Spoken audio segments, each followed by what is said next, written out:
This will be interesting. My brain is not awake enough to do anything yet, so we're going to see how well drawing actually goes.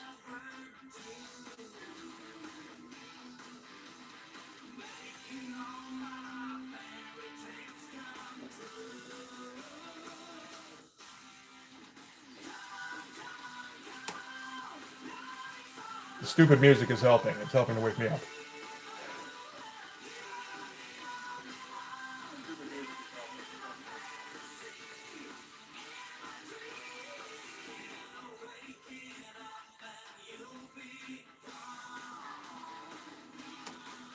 All right.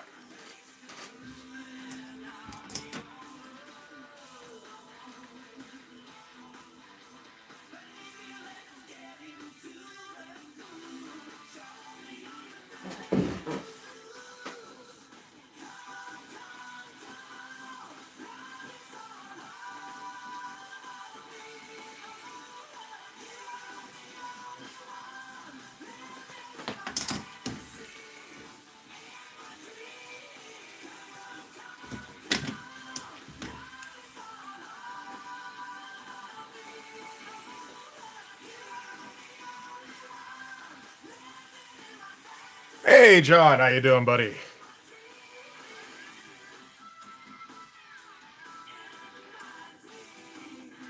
Good to see you, man.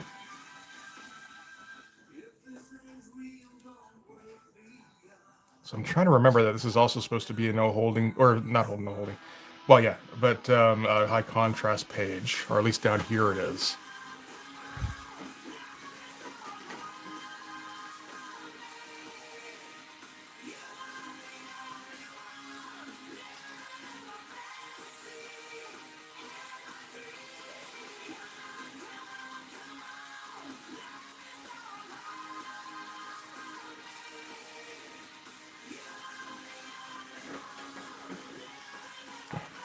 I feel like these arms need to be a little bit bigger.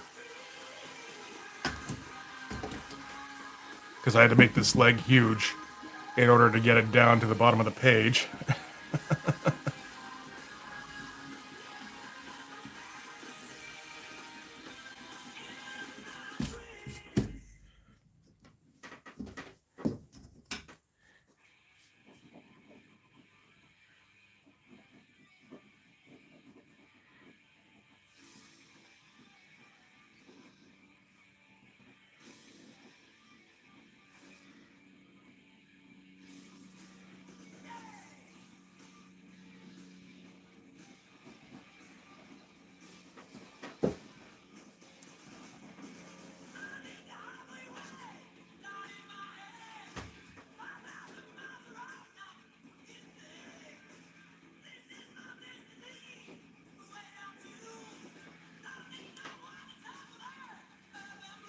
Yep. We're all about big guns on this in this comic. Of one kind or another.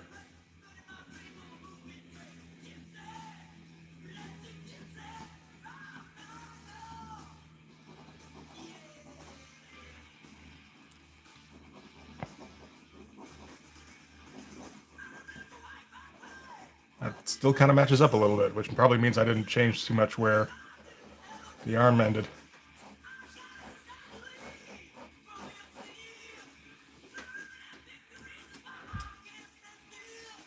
Hey, Rosalind, how's it going? Feel free. It's subscribe button's free.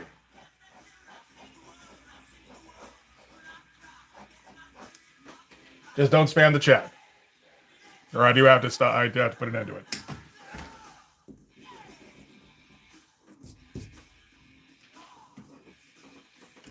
Okay.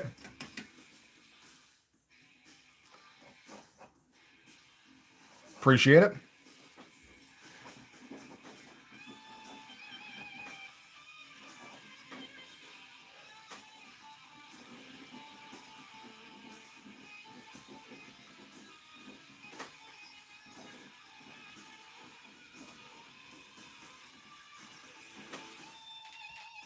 Doing okay so far. Hope you're doing well as well. Okay, so high contrast. Let's go. We have to work out this thing as well. This thing. This is the captain sitting in the chair here.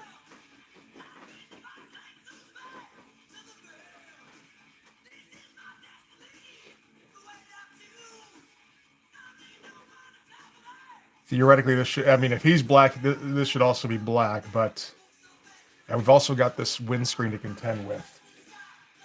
All right, sounds good, Rosalind. We'll see you there.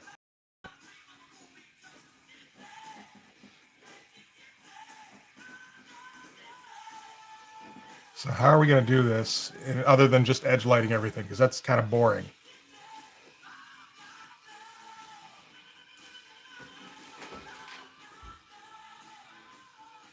Here he's just going to be black against a white background, so that's okay.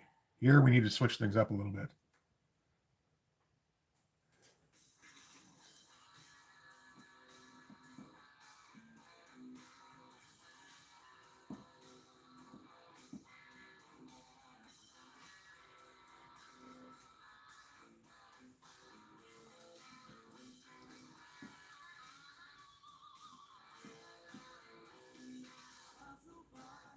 Okay, we are going to use some edge lighting, I think, but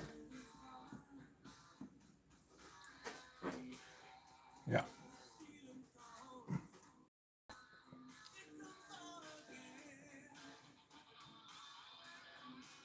Hey, Chuck, how you doing, man? I don't have any Zipatone. I've never used it. I'd love to try. My buddy got some. He went and ordered some tone from somewhere, and he was fucking around with that. He was having a great time with it. And we'll probably want to put some veins in there as well. I think that's a given.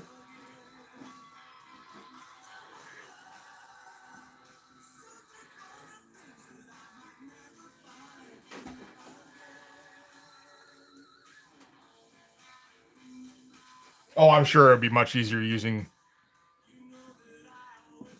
computer zip. I mean, you know, that's a given probably. But like, my guy's a very analog kind of guy. He's published books, like, you know, like through actual publishers, ending up on bookstores about just how wrong we've gone with computers. Kind of, you know, it's more kind of a eulogy on like browsing culture and that kind of stuff.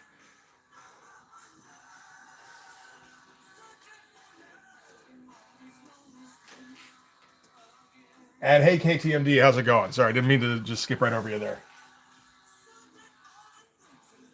But like, you know, very much into old school methods. You know, so was trying to teach himself how to use a brush finally.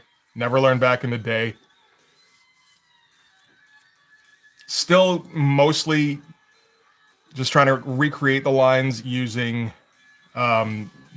microns because that's the stuff we know.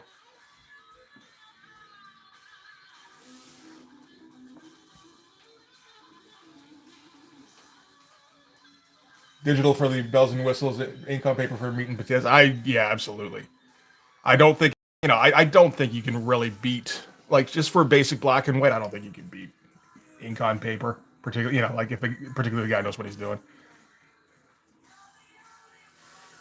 But yeah, like he was so stoked to get the Zipatone pages, and like, you know, just throwing them on sometimes unnecessarily, but like, you know, it's just like, oh, this man, he's having a fucking blast. It's cool to see. And I mean, we grew up reading Cerebus, so you know we're familiar with what Zipatone should look like when used effectively, theoretically.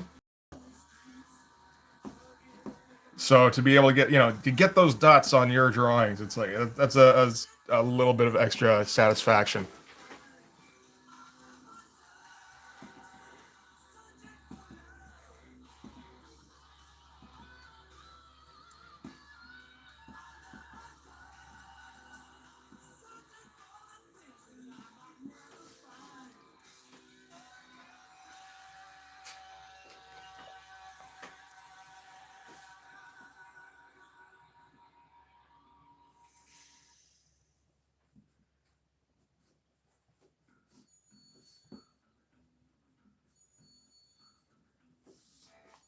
Hmm. Okay, so this is largely just going to be edge lighting. So there's going to be a lot of black in this panel here. I guess that's okay.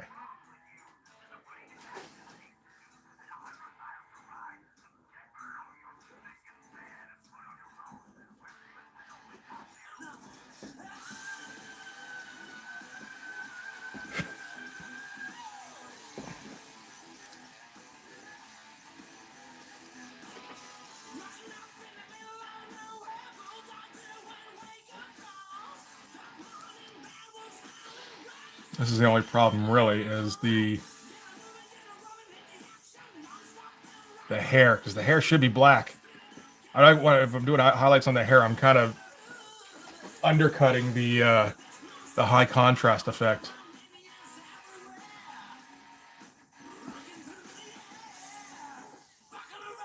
Hey Robo, how you doing, buddy? Hey Lee, good to see you, man. Yeah, duotone, duo shade. Never tried it. I don't think I ever will. Just judging from the results people get from it, because it seems like you get like you got to know what you're doing with that shit. You got to do some practice to actually get the tones right. I'm already like, I've never even tried fucking ink washes, so I probably don't want to fuck around with duo shade too much.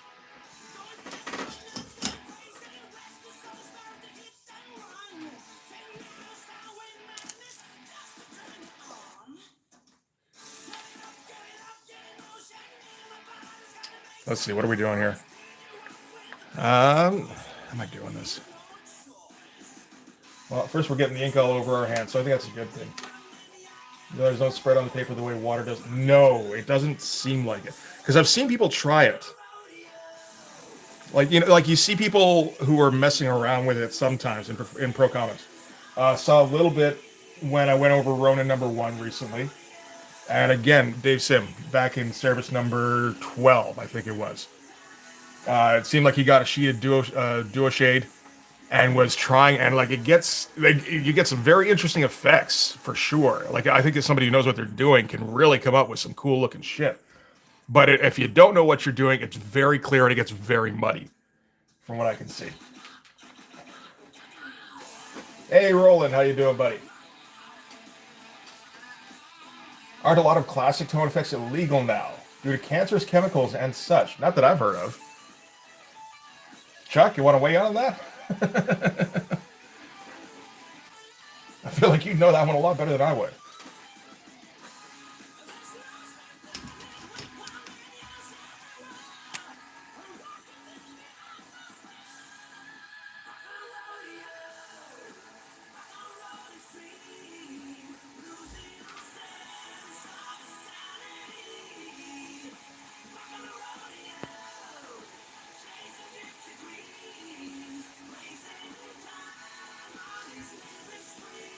When environmental laws and the advent of digital effects to replace, they stopped making. Really? So that sounds like it's there's some truth to that. That's fucked up. I always assumed it was just with the advent of computer graphics, tone became completely obsolete. I wouldn't have thought there was actually like, oh yeah, and you might, get horribly ill from it. And hey, Fortnite, how's it going?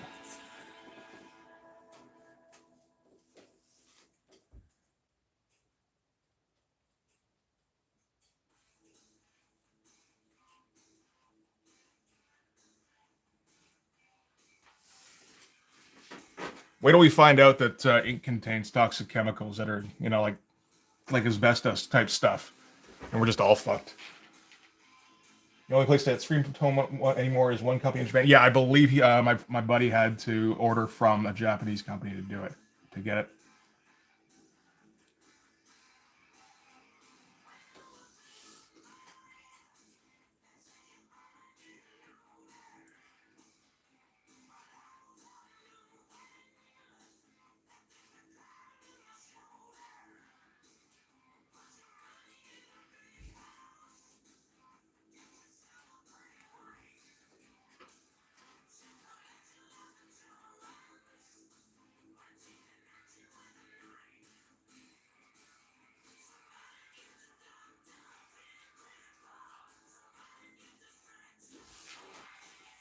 Manowar?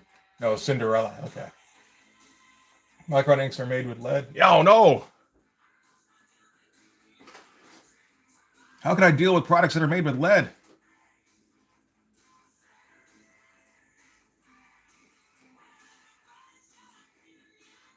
Okay.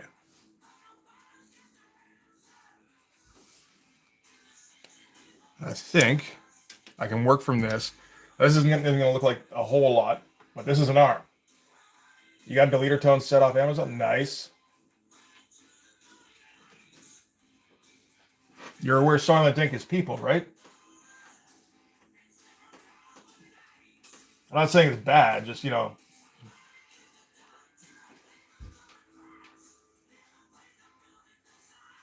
honor those people's sacrifice and use it accordingly.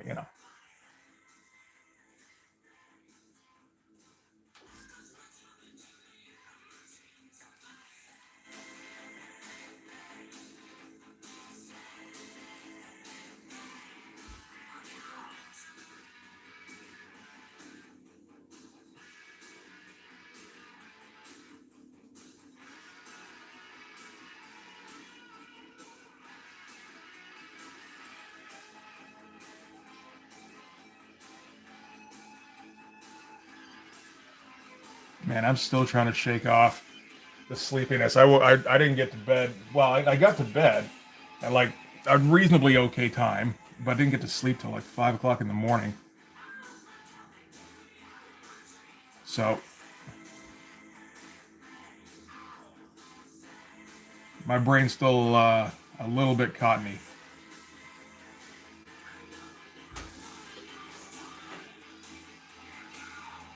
Women survive growing up with lead paint in all their rooms and toys. Yeah.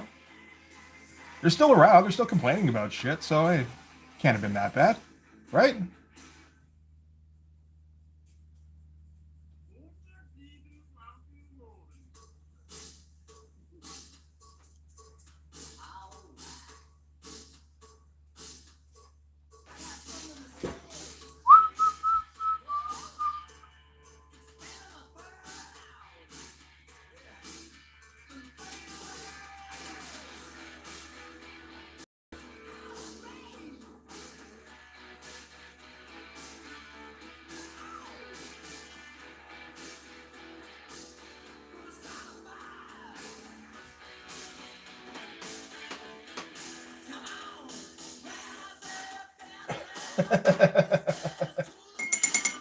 No, I was up. No, I stopped recording at like 10:30, 11, like 10 o'clock. I did okay with that. And then I was just watching fucking TV. And then laid in bed for like 2 hours going, okay, sleep's going to happen soon, right? Like sometime. I hate to, undercut the Playboy persona I've undoubtedly built up for myself, but sometimes the truth is going to have to shine through.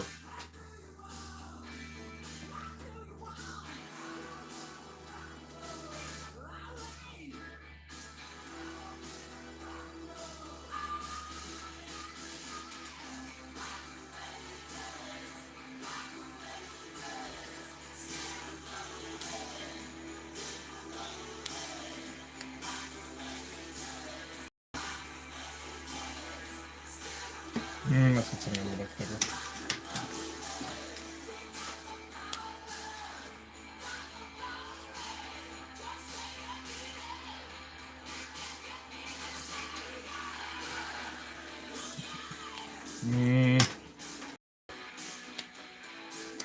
No, need more, a little bit more tapering.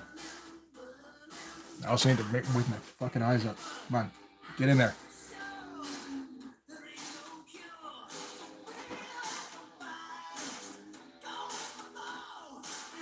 If the camera jostles, don't worry. It's just the top of my head hitting the bottom of my phone here. I feel like that's going to happen.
That does amuse me a fair bit. Lee, thanks for letting me know. That brightens my day up.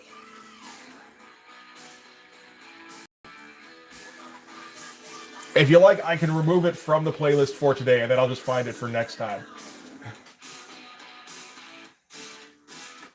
Did it reference Highlander? It didn't reference this song. Sorry, I feel wrong. Like I should clarify. That would have referenced Neil Young's "Hey Hey My My." Much more legitimate song to reference for a Suicide Note. I didn't. I have not heard about him referencing Highlander though.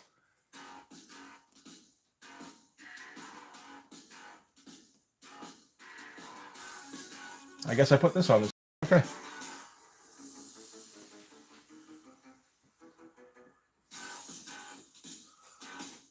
I'd like to think he just, at some point went, all right, Lambert, let's go.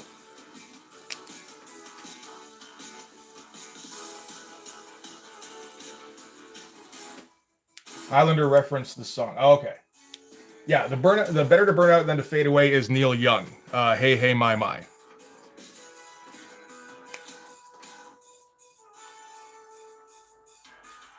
I didn't realize that Highlander also said that. I think I've seen the first Highlander movie. I can't, reasonably certain. I know I've seen Highlander 2 a few times. That's the semi-good one.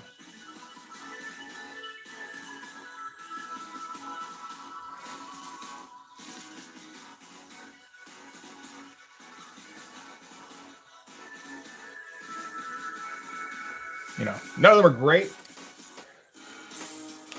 Curtin quotes the line, thus it's also Highlander. Okay, fair enough. Again, I think that's down to Neil Young. Let's see when Hey Hey My My came out. I'm pretty sure 70s.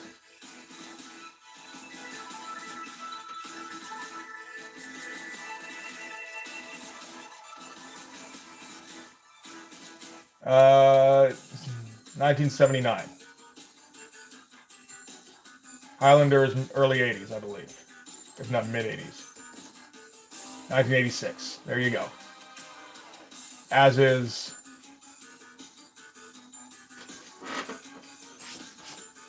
Well, I mean, let's face it. None of the Highlander movies are actually good. We all like the concept, and we all kind of want it to be good. The problem is it also built around Christopher Lambert.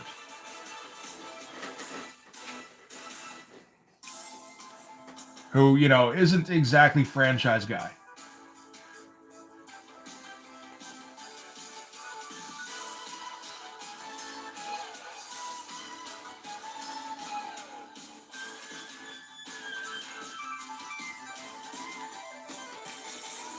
Yeah, Def Leppard was quoting Neil Young, absolutely. It's a damn good line,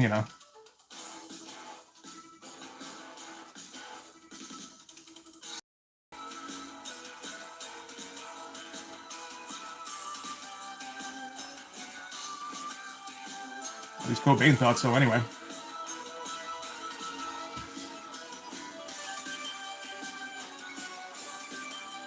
Hey, Mighty Geek, how you doing, bud? Soundtrack for the first Highlander is great because Queen and Michael Kamen. Okay, shit. I'm kind of thinking I should just watch the first Highlander again. Like, Amazon keeps... There's certain movies Amazon keeps trying to push on me. And Highlander is one of them.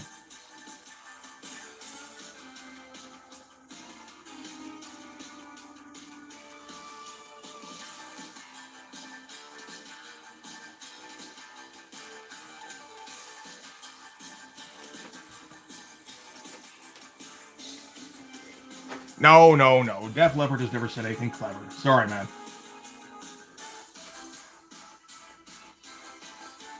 I hate to be the one to disillusion you.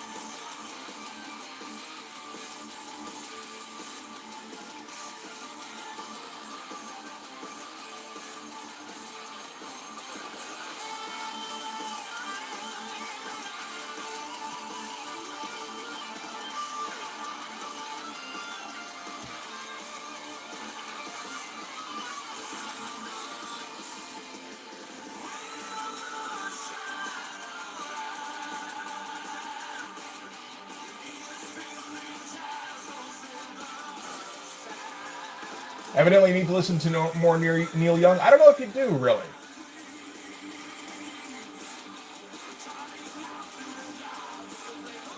Oh, is that a bot? Thank you, Lee. Appreciate it.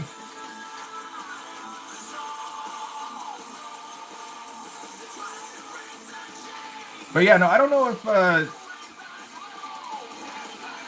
like Neil Young has like a few good songs, but overall, it's I don't know. I never listened to a lot of Neil Young, so maybe I'm probably not the authority. I've just always got the impression like Neil Young isn't my guy. I think he comes up with some good lyrics every once in a while that I eventually get around to hearing about, but you know, overall, it's like nah, it's okay. And most of his songs kind of suck. Just like the music, anyway.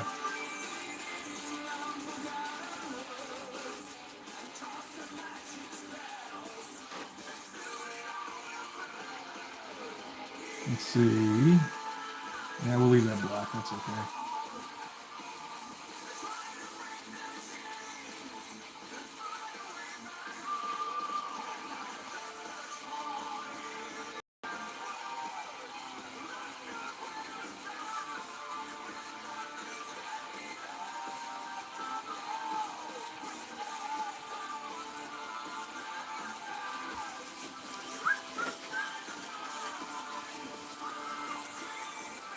I may be prejudiced because like I think when I first heard of Neil Young was when he came out with Harvest Moon, which is just not my groove at all.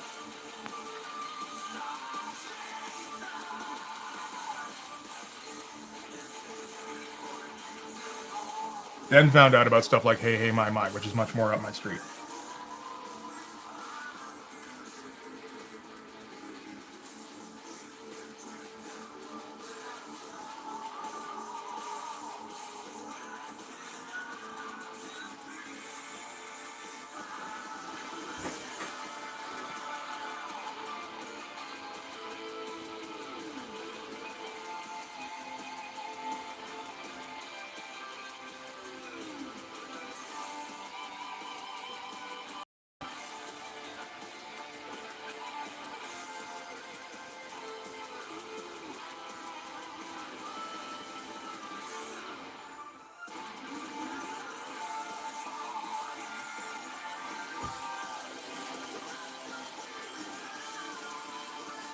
I think it's much more likely, yes, that he was referencing Neil Young. I've never gotten it straight from Kurt, though, so I can't 100% confirm.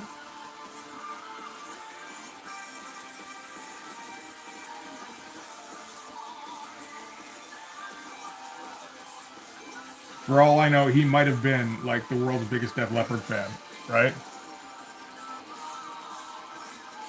I'm not gonna try and put words in the guy's mouth. So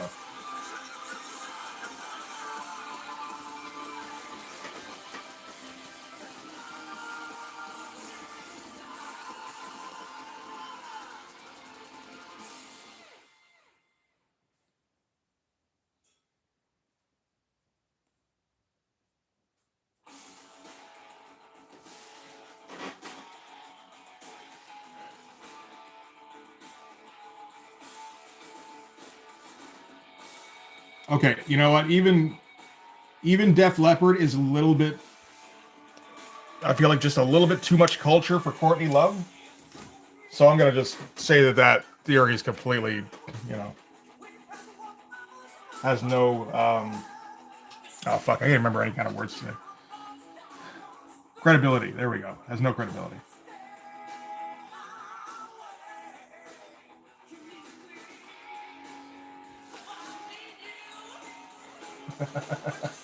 Hey, Brain, how's it going? Bot shit is what got him timed out. That'll do it.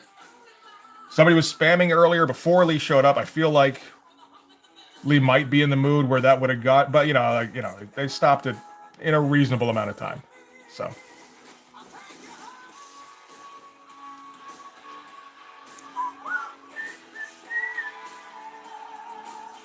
Oh, is that what that was? A fake trading service?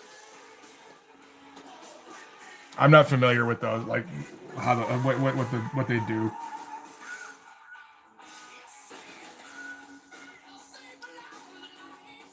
I feel like I missed out on having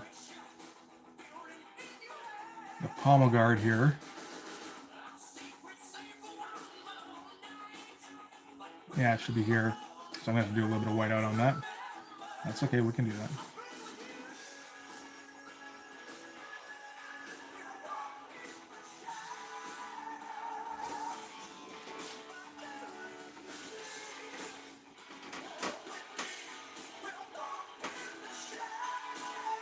Yeah, well, I mean, a little bit. That's okay. Annoying children are allowed to watch. I got no problem with that, just so long as they, don't spam the chat too much.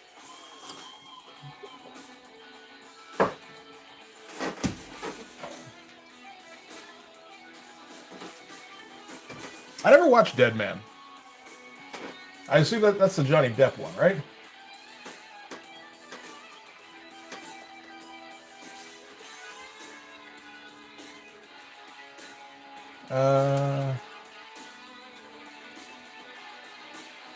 Yeah.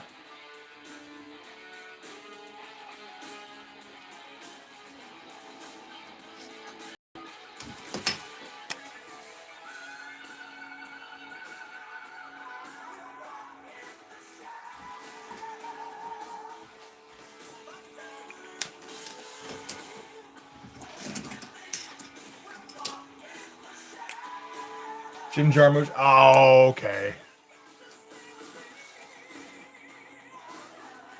I won't go as far as to say I'm a Jim Jarmusch fan. I like Coffee and Cigarettes. I think that was one of his. And it's, as far as I know, Jarmusch. He seems like the kind of guy who likes to sabotage his own projects in pursuit of art, which I kind of respect. I'll say that. Yeah, he did Coffee and Cigarettes. I like Coffee and Cigarettes. Have I watched any of his other movies? I watched The Dead Don't Die, and I kind of like that. Only Lovers Left Alive, is that the one with... Oh no, I don't know what that is. Tilda Swinton, Tom Hiddleston, Anton Yelchin. Okay. And John Hurt, alright. It looks like a stage play.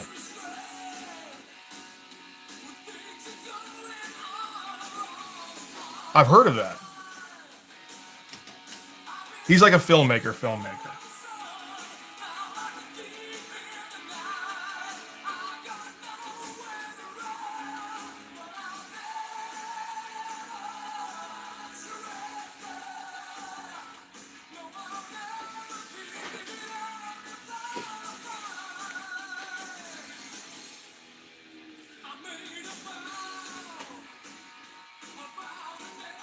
I mean, Tilda Swinton's not bad, for sure. What were the other ones? Tom Hiddleston, he's fine. Anton Yelchin, he's fine. None of those are big, like, I am watching this because of this guy. He did also do Ghost Dog, The Way of the Samurai, which I remember being bad. Maybe not bad, but just not interesting in any kind of way. Oh, John Hurt. I did say John Hurt. John Hurt does up that up a little bit.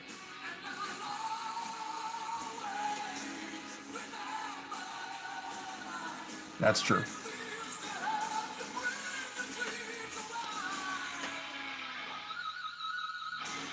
Maybe not quite as much as Bill Hurt, but...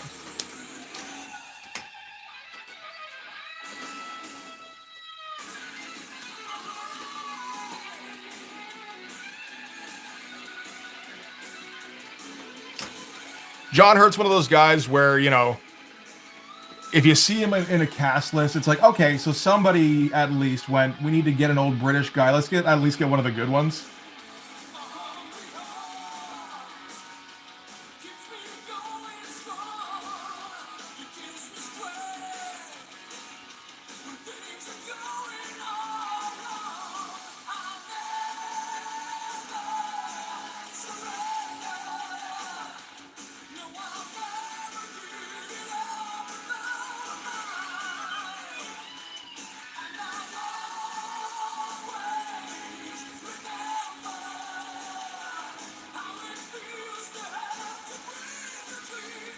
Okay, this doesn't really work in terms of where the light is, but that's not really what high contrast in the holding line is about. So let's give it a try.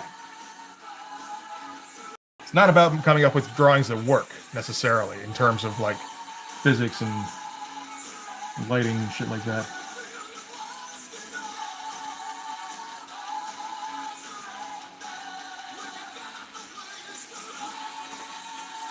Hey, Monty, how you doing, buddy?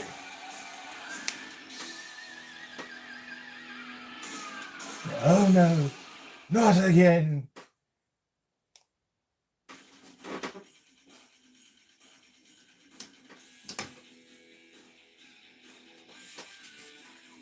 I will say the cameo in Spaceballs is one of the best things about Spaceballs. The fact they just got the fucking guy. Okay, we'll skip on Rat today.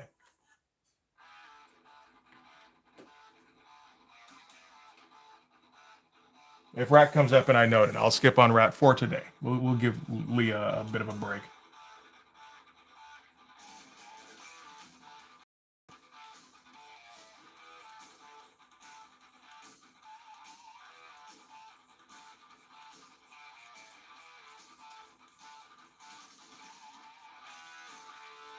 Unless it's round and round, then that has to be played. It has to be played twice in a row.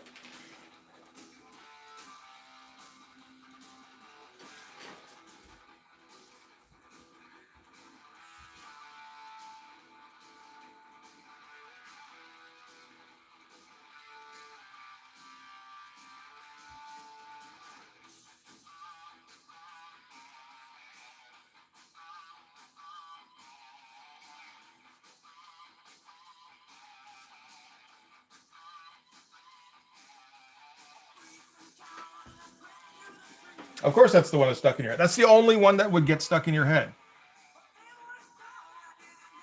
Unless you're like a Rat like enthusiast. There's not too many of those.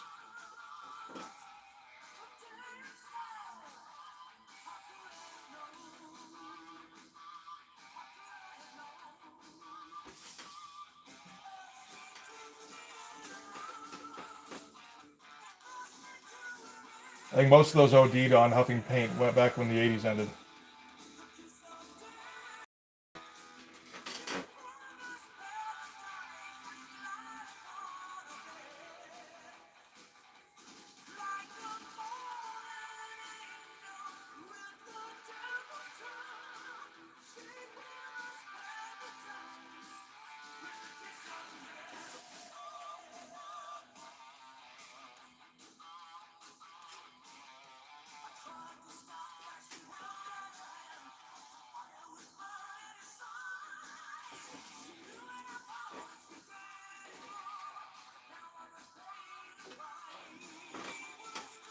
Oh, is it super late to say this, but techniques of wash it versus dude who draws muscles, mommy, and starting to put the rock pieces absolutely. All right.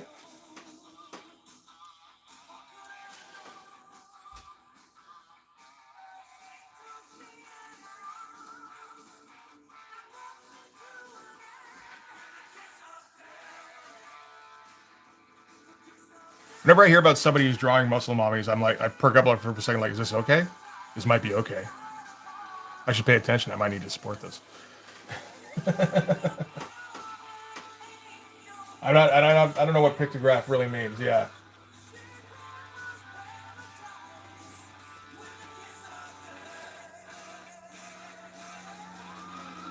Picture symbols to illustrate statistical information. Yeah, I'm not sure what that means in this context.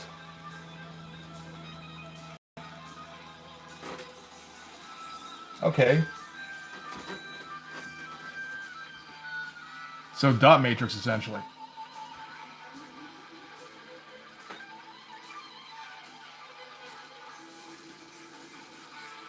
Only a bit more intentionally obtuse, maybe. Okay, draws marshmallow people, including marshmallow muscle women.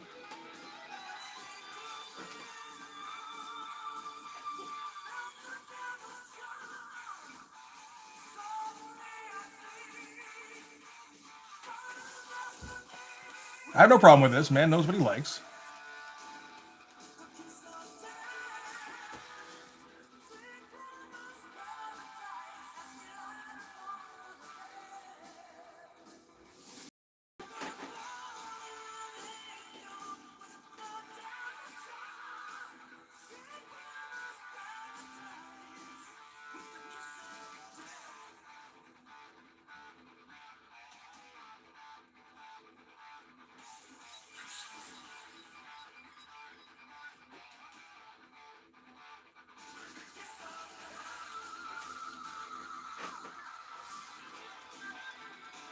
The Shout. I'm not familiar with The Shout.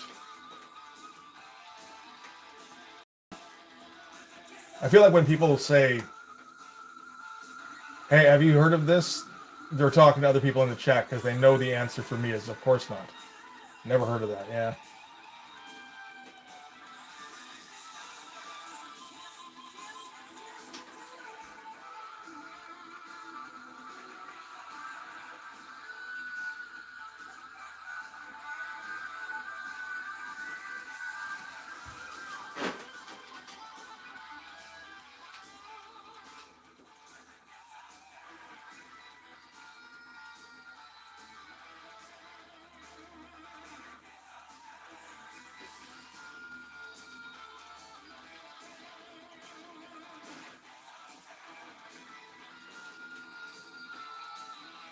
Well, you're not the only annoying child. You might be behind on the stream there, Robo. I'm not for sure. Check see if the live is red. Unless you're just going back to the chat and reading through it.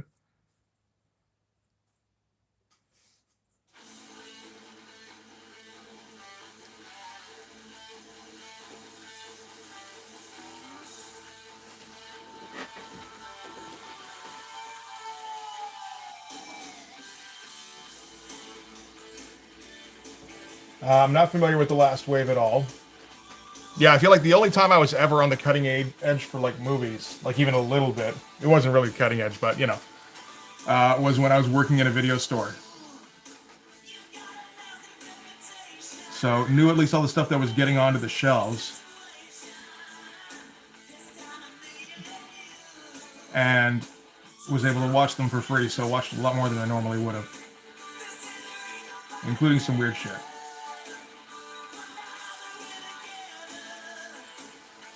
You know what? This should have been white.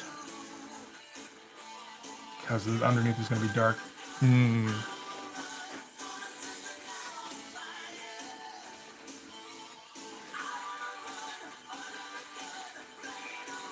Maybe we'll go back and fix that.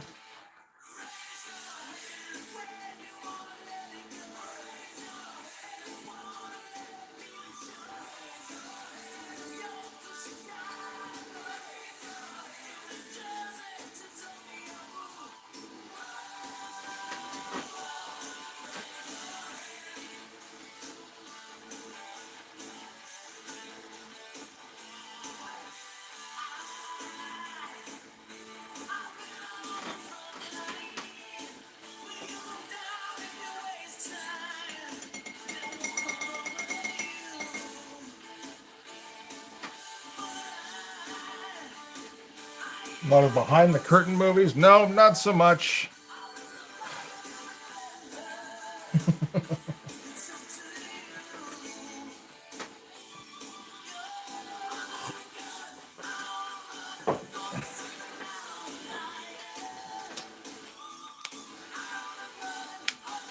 It did make it a lot more justifiable to watch crap. So that was alright.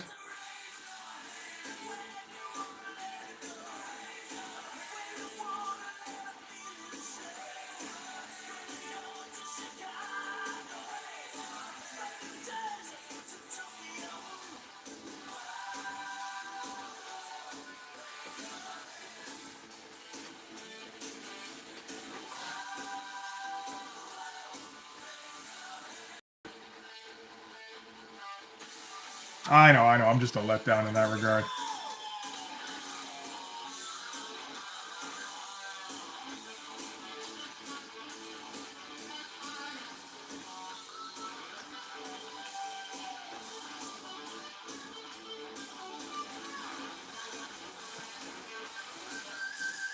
Sorry, when you have to deal with the people who rent a lot of behind the curtain videos, you kind of, you know, it kind of loses its luster a little bit. Well, maybe not its luster. The luster stays. But, you know.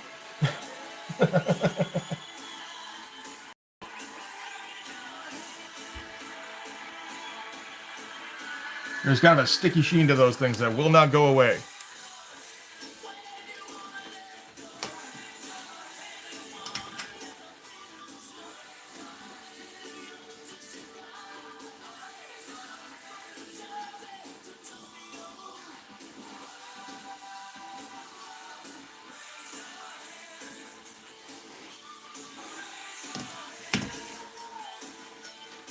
The Creech and Troll crossover.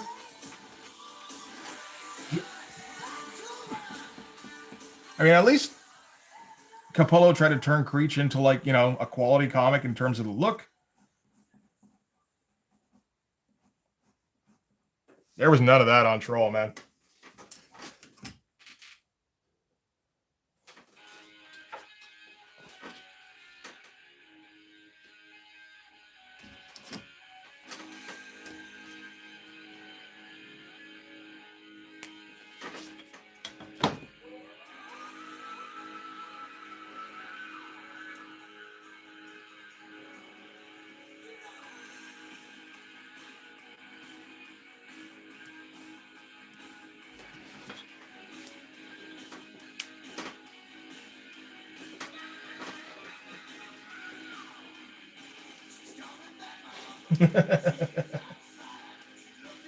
There is a lot of Todd aping in the style and in the page designs, but I mean, to be fair, it looks like Capullo kind of learned the right lessons from Todd, or at least lessons that I can appreciate. He learned some of the wrong ones too in terms of writing, but you know, that's okay. That happens.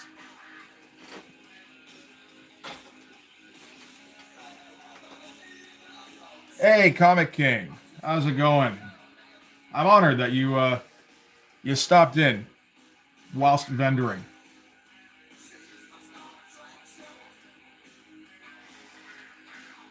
Now you got to show anybody who stops by your booth.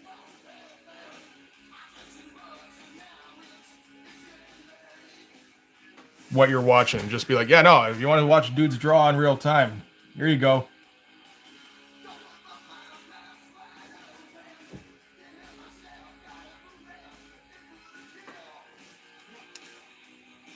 You made your table money back? Good shit, buddy. I didn't say Todd had good ideas. Todd's never had a good idea, at least when it comes to like a story. Appreciate it, man. Appreciate you trying to chill for me. No. I said he learned the right things from Todd in terms of, you know, overdraw on the page and, you know, come up with interesting panel layouts. Page layouts, that kind of thing.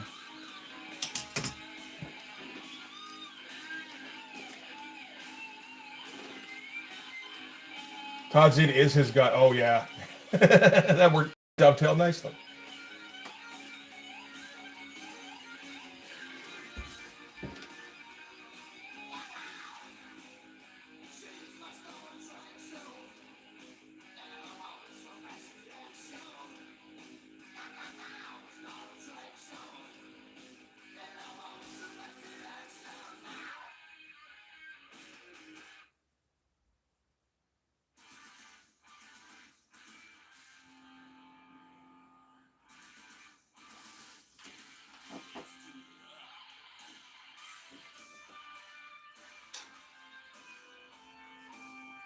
Yep, I do love that moment in that Comics Journal interview with Todd, where, you know, Todd says that he only reads a sports page, and Gary Groth assumes that means, you know, plus just the important comics and books. And Todd has to correct him later, being like, no, just the sports page. I can't concentrate on anything else. It's like, wait, what? What?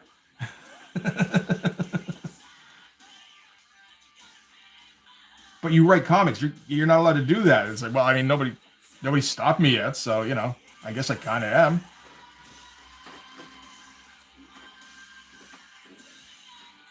Hey, Micro, how's it going? No, this is not anime specifically. Or manga. Except in the literal definition of the translation. But this would be, I guess, North American comics. Done in a 90s style.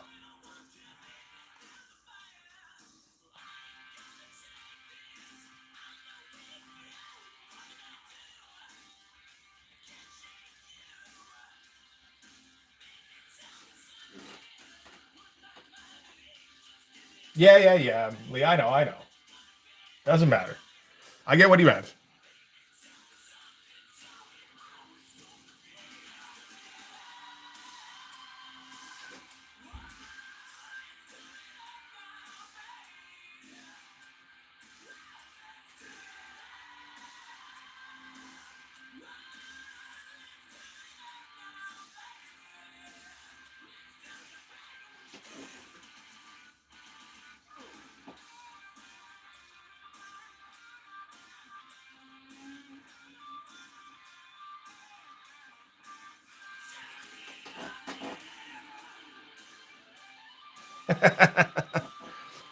I mean, you're gonna have to squint a fair bit, I think, to get this to gargoyles, but I'll do that. I mean, if people want to pay me for it, I will become the foremost gargoyles artist of the 2020s.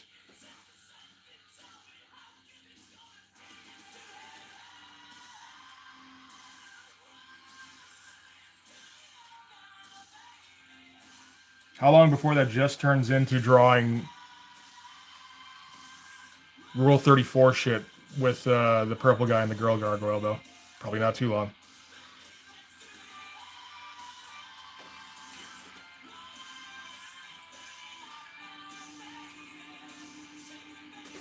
Well, I mean, if they're Japanese, it makes sense. Or, I mean, even kids these days, they grew up reading manga from the school library. You know, there's no comics in the school library generally. I understand that if that's the first word that they learn now, that kind of refers to the medium, that'd be hard to default to anything else in that case.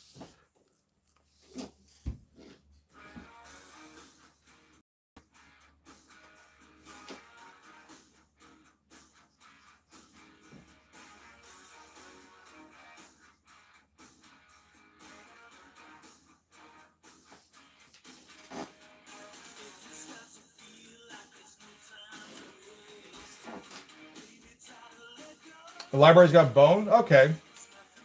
And not necessarily for being every kid's first comic.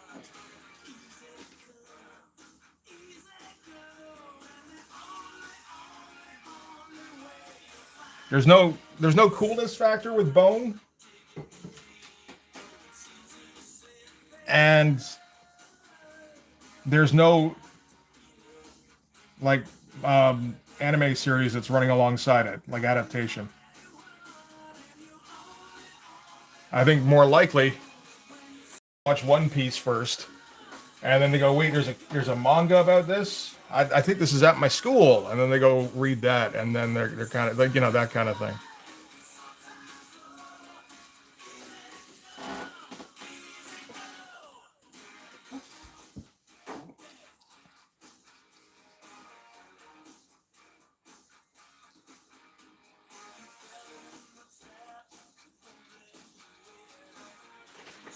They're not, you know, nobody's seeking out this 30-year-old black and white independent comic that's oversized.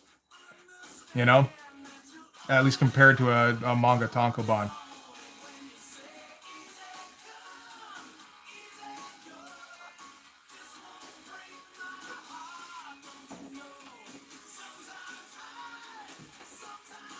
Bone was the coolest shit ever because they custom drank. Yeah, but I mean, you know, yeah, we're old. I mean, we're older than you, man. I'm saying this based on what I saw from my kids. I couldn't get them into comics, but they would come home with manga from the library. It's kind of frustrating, to be honest. So why don't you read the good ones? Oh, it's by Scholastic. Now, fair enough. I still don't think that's most people's first foray into comics.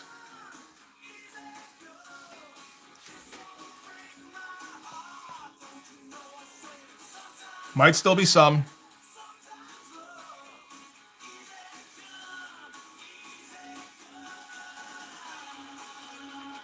But I think these days manga is kind of taking that shit over. Your first comics were Transformers. Good shit.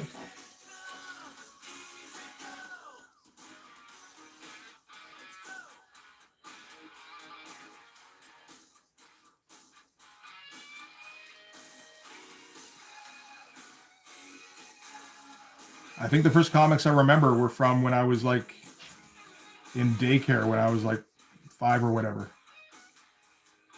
And yeah, somebody there was into like real comics. So they had like Alien Legion and some Ghost Riders and Atari Force.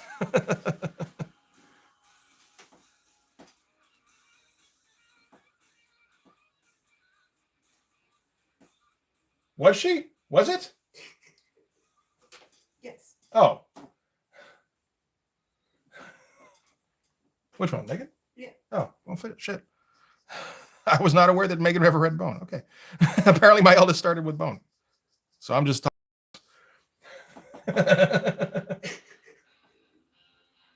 Captain Underpants. Yeah, see, that's I think a lot of people do that. Or Dogman or some shit like that.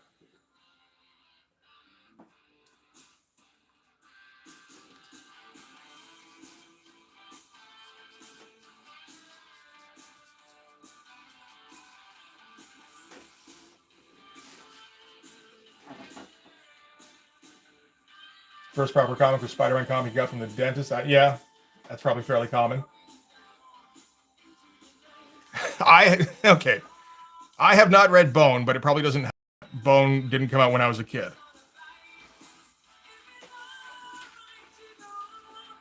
My friend read, my friend read Bone, and I'm like, so is it any good? He's like, yeah, no, it's really good actually. I'm like, oh well, shit. Still not reading that shit.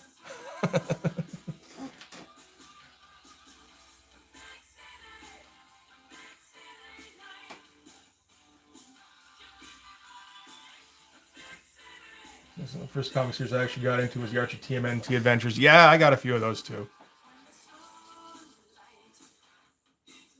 No, when I was a kid, like comics were a thing for sure, like that you got occasionally, but like they were on a par with stickers and trading cards and toys and cartoons. You know, like they were just one of the things you took in.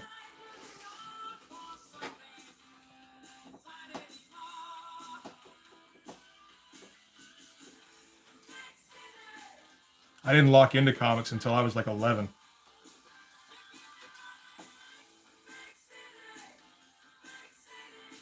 And I think that was down to it being the age of the extreme artist. Never really connected with the stories that much, you know? But Jim Lee, Will Portasio, Dale Keown, Mark Silvestri, yeah, I can get on board with all that shit.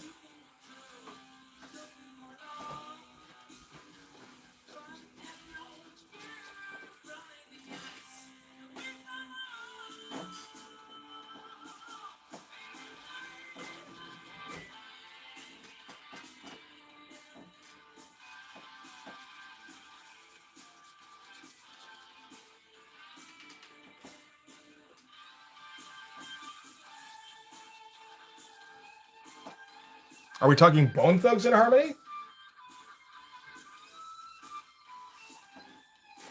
I'm gonna miss everybody.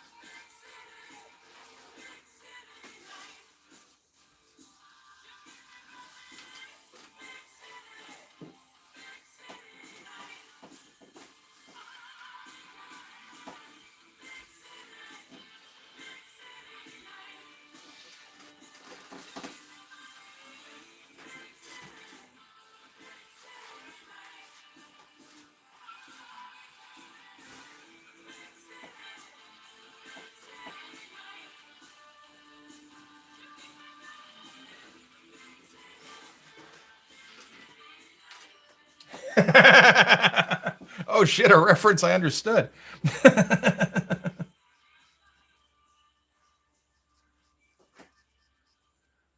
How often does that happen? Not very. Chalk went up on the chalkboard for me.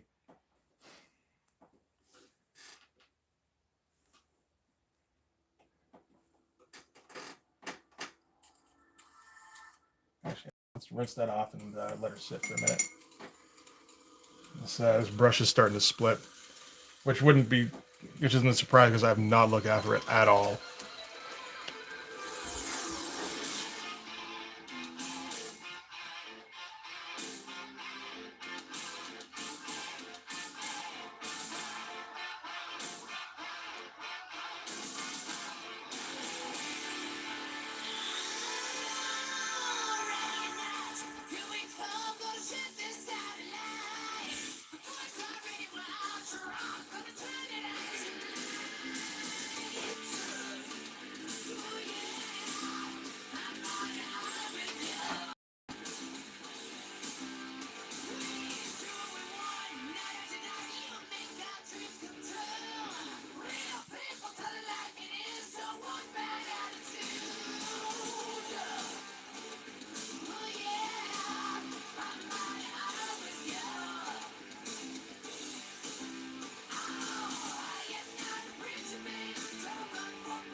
Go.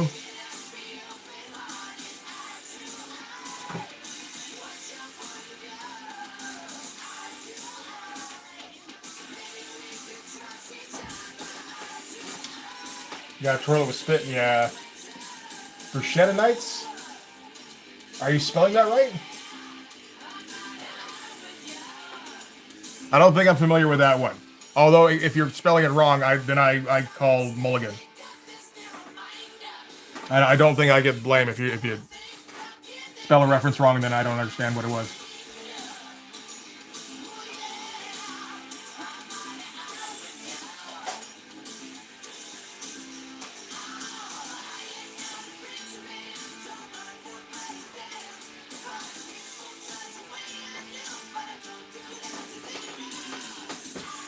Yeah, I mean, I'll clean it afterwards, and we'll see if it still splits. And if that works, if it is, then I'll just, yeah, I'll do the twirling it thing.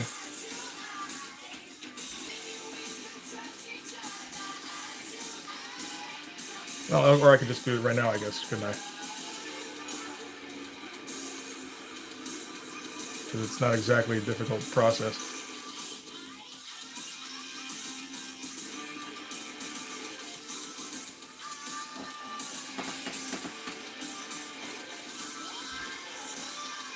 Yeah, it's still splitting a bit.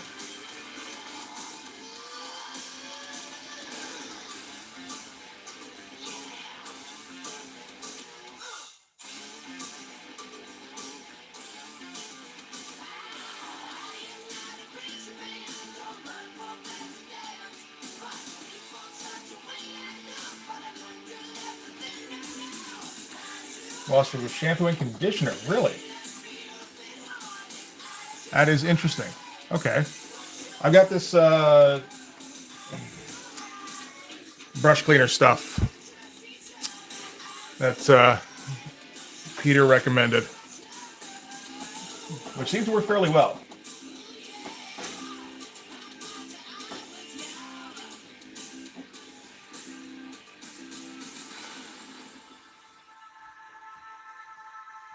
If I remember to use it is the thing, because I don't always. Like half the time I come back 3 days later and it's still, it's still got last stream's ink sitting in it, So I think this brush, like, if it, time now is borrowed time with it, because I'm just shit looking after them.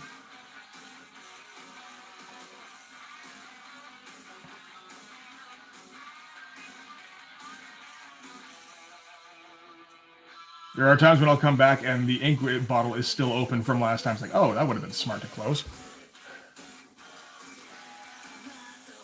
Shake heard Big City Nights and made his version. Okay. Never watched Aqua Teen Hunger Force.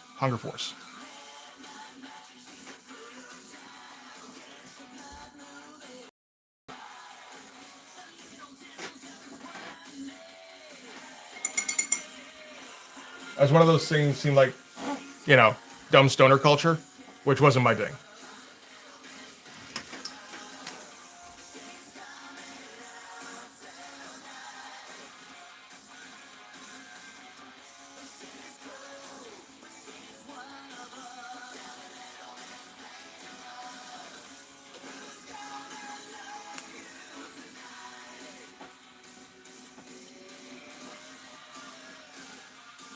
Did I pronounce aqua weird?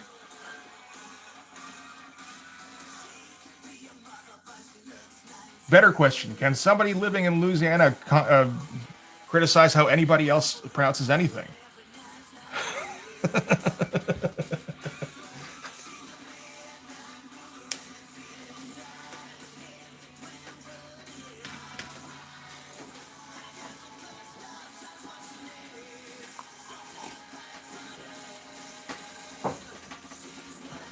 Yes.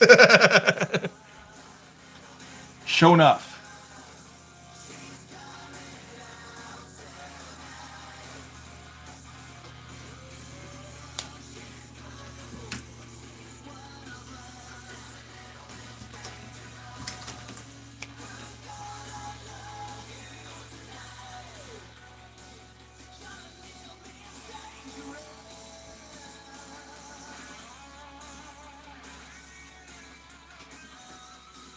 I guarantee.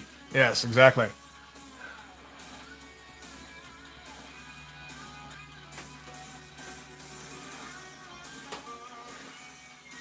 Claremont's Cajun was always a little bit iffy, wasn't it?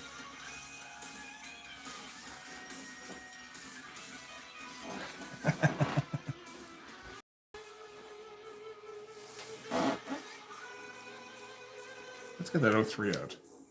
Where are you at?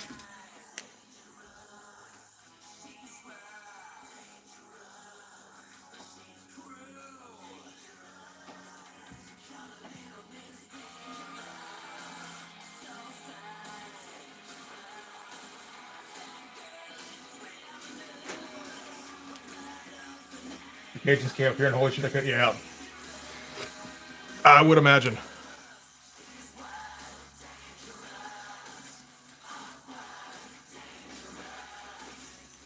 The only real Cajun I feel like I've heard is in the Green Mile. The guy that got to do that shot, the Cajun accent, he did. I don't remember his name, but he did quite well with that.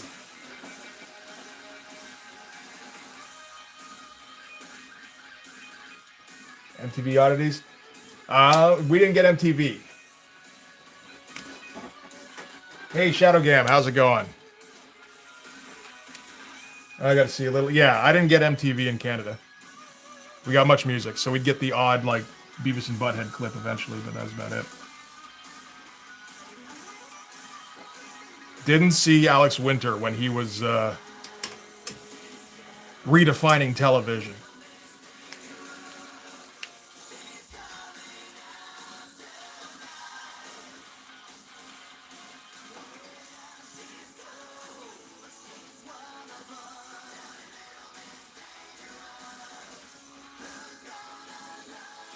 That's alright.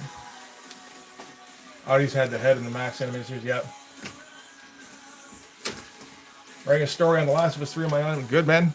Go for it.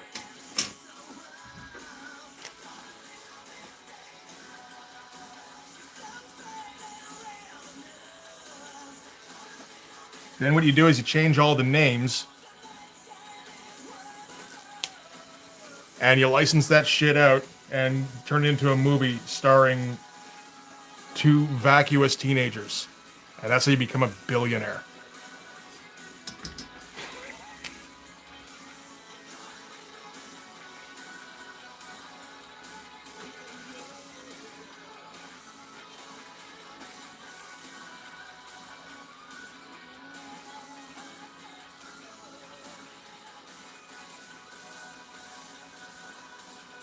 Oh, no, wait, no, you have to come up with a sex version to become the billionaire if you're doing, like, fanfic type stuff, don't you? Shit.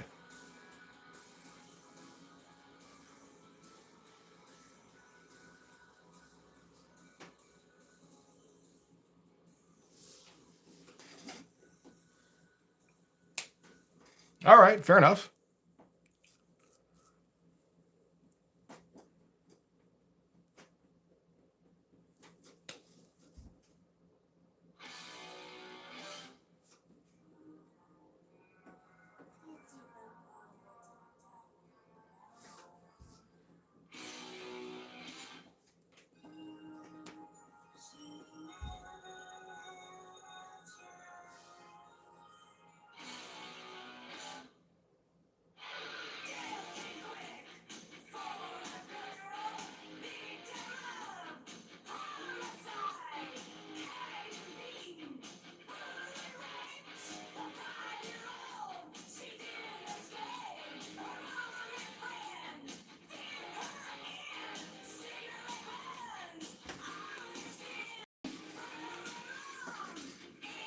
What's the idea?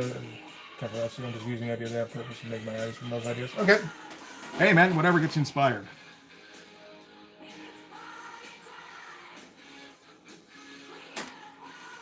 We're all about making shit on this channel, so however got that gets done.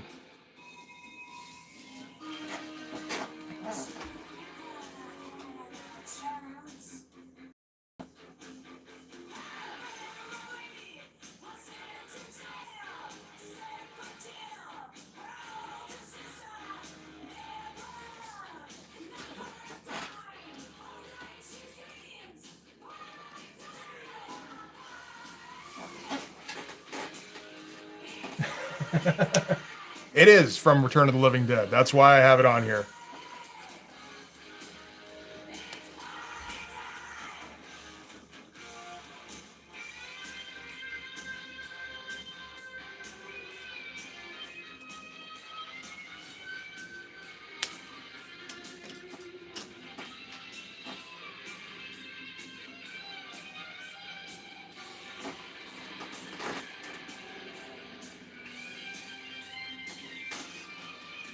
Oh, good shit, man. You're on the right channel then.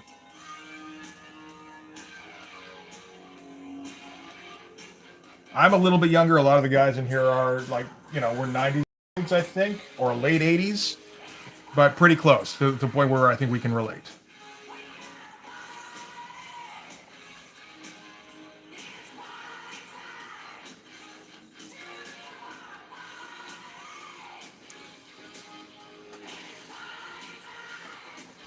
Except Monty. Monty only watches RoboCop remake, and he does it on a loop.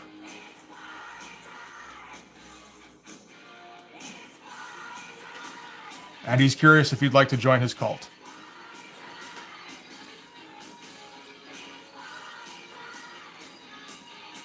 This is the last page to be completed in issue 5 of my comic Blood Force.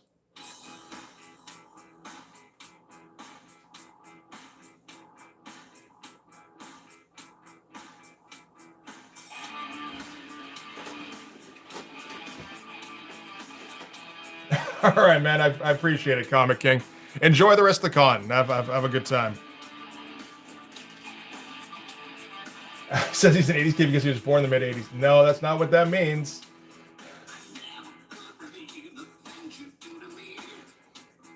And I'm sure TMNT 2003, like, I don't even know which one that is.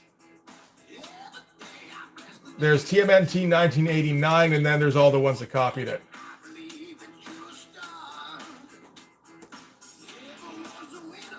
Yeah, I don't recognize that TMNT at all, really.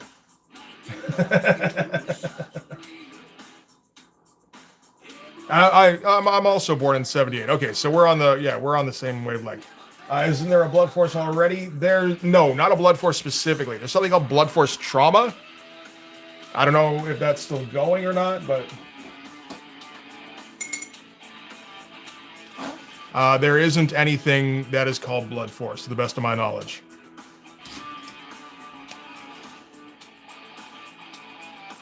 I hope there isn't anything, because at first it was like, if it turns out that something exists called Blood Force, which seems rather likely, because it's like it's the most generic sounding name possible.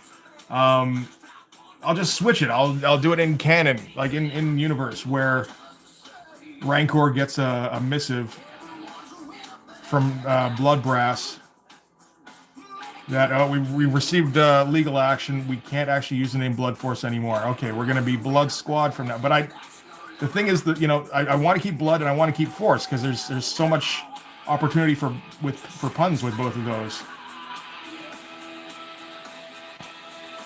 So yeah, I'm kind of hoping that nothing ever goes.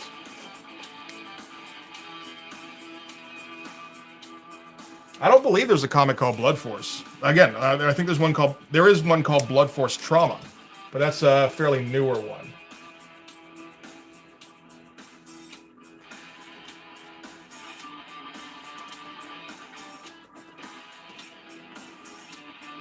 Yeah.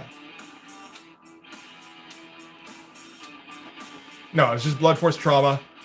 And then Star Wars Legacy of the Force Bloodlines. That's it, as far as I can tell.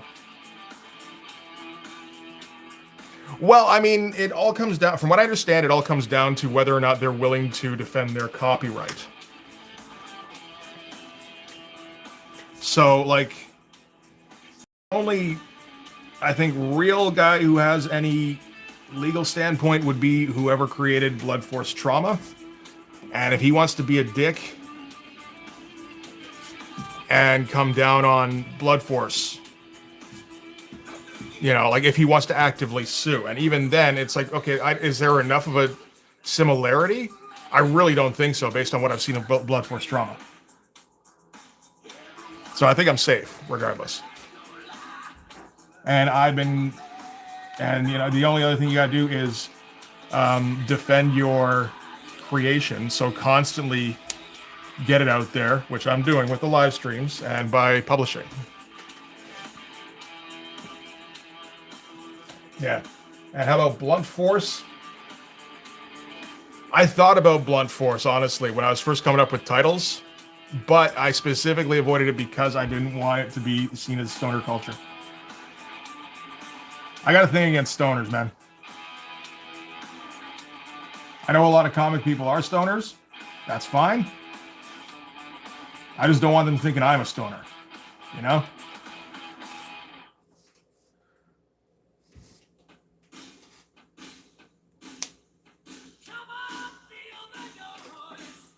Change it to say Mitch Brewer's Blood Force. Oh, there you go.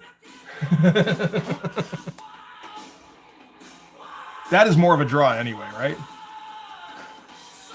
Oh, Mitch Brewer's Blood. Oh, that one. Shit, I gotta get that.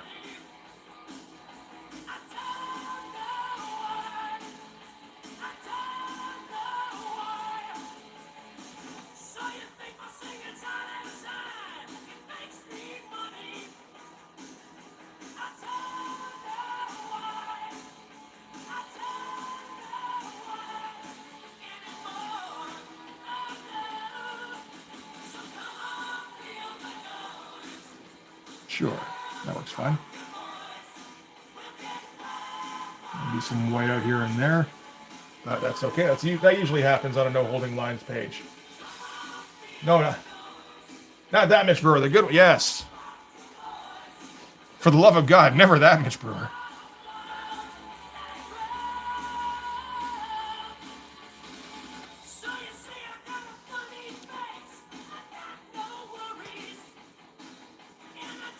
Okay, so that should have.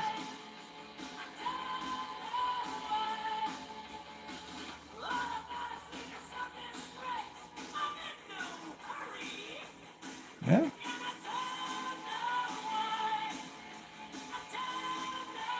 Something more like that. That would make more sense. So this also has to be blacked in a bit.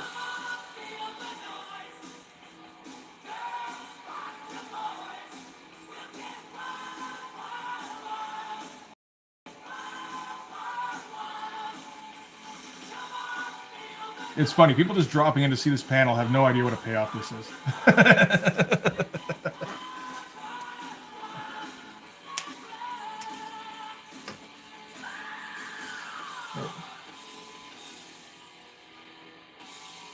Oh, okay. I haven't checked out Pinterest in years. It seemed like a fun idea for a little while. I'm never actually going to use this.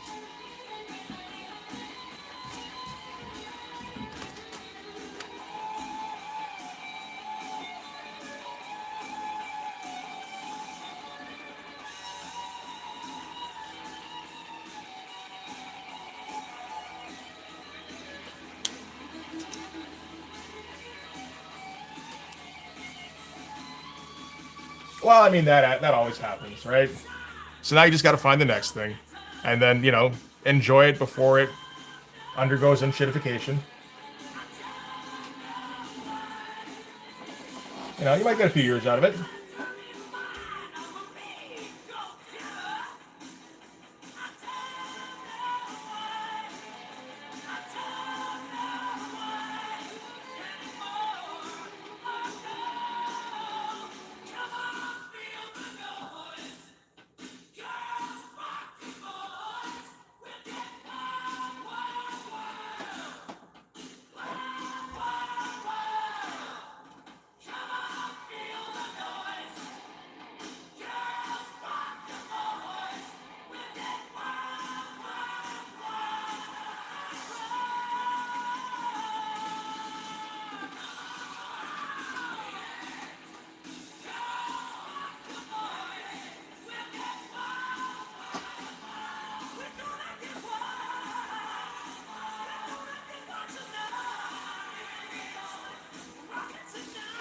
I mean, that's, no lies there.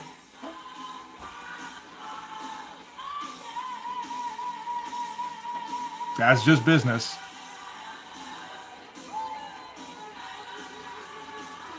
Every cool thing you find will eventually be discovered by enough people that monetization is possible, and then, you know, then it's a success, and then it's how can we maximize success, and then wait a minute, we're losing success. We have to do something to ensure further success. It always happens. That's just how people are, man. Can't do anything about it.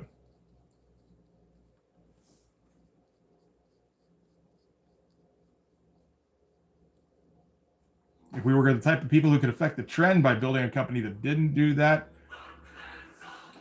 you know, I mean, for one thing, our thing, whatever our company was, wouldn't be successful because we got the wrong mindset from the outset.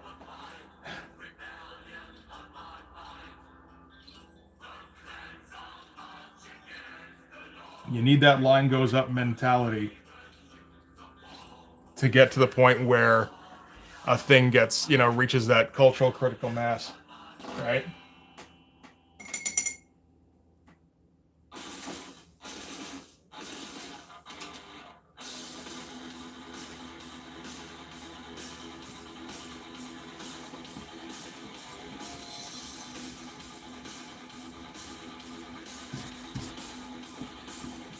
How's this looking now?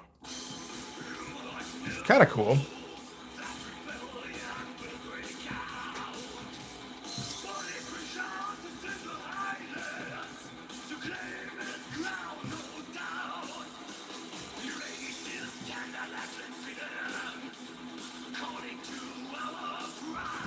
Well, no, that's the thing, is there is no such thing as success. Success is just now. And you exploit now as long as you can until now, you know, successful now turns into failure. That's the business model. That's every business model.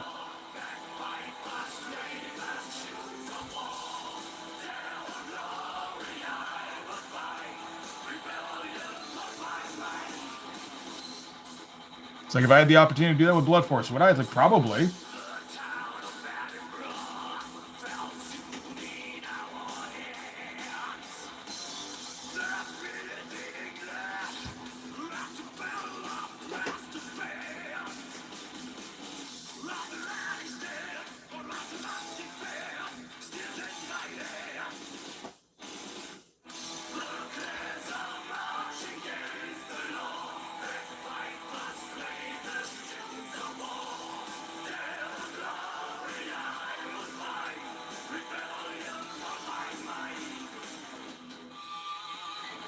There is a Blood Squad. That's okay. Blood Squad can exist. Thank you, Lee. I assume that was Lee. That was Lee.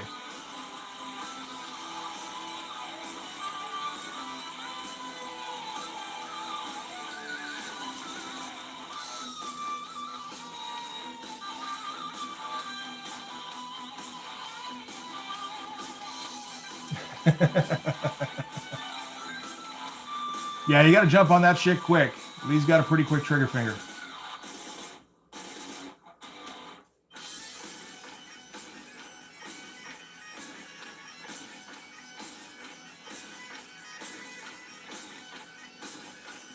Best one was still that guy where he was spamming.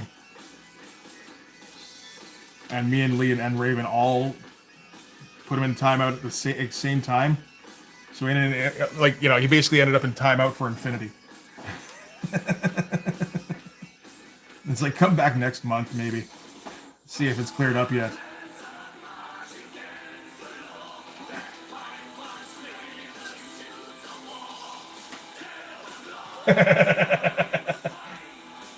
Only thing saying Monty is that he's a mod too. Yep. Absolutely.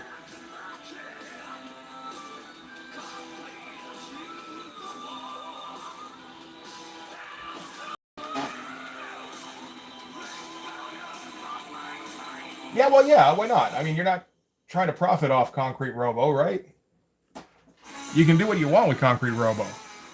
Even if, you know, unless he's like, and again, unless he's copyrighted and is profiting off it and keeping track of that shit, then you could use it in a business sense too. Just because somebody else thought of it first doesn't mean you're not allowed to use it. Which is a good and bad way to look at things, I guess.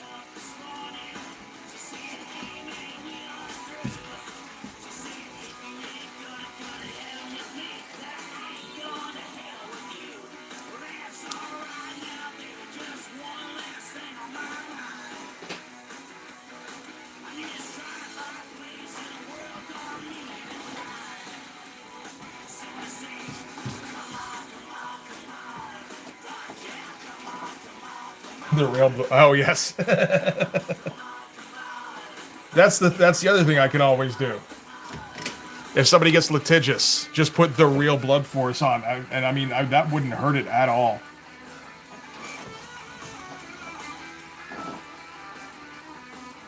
Not with my crowd.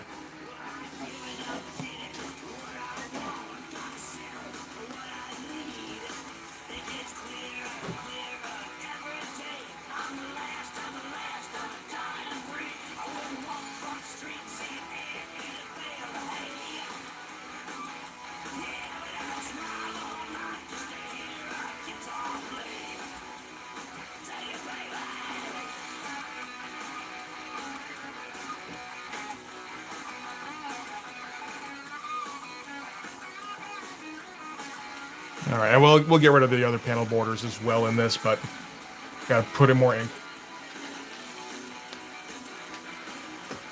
So I know I'm early, but I think I'm gonna grab a smoke. Kind of feeling that way right now. So I will plug in the cord here. Where's Sheldon? Sheldon's been a little bit later the last few times. He might pop in. You never know. I feel like he's more of a Wednesday night guy than a Sunday guy, maybe.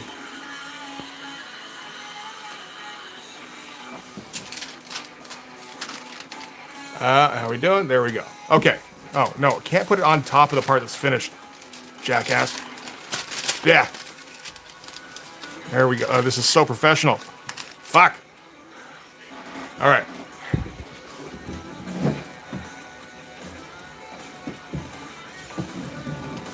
Okay. I'm going to grab a smoke. I will be back shortly.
Okay, be there in a minute.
Okay.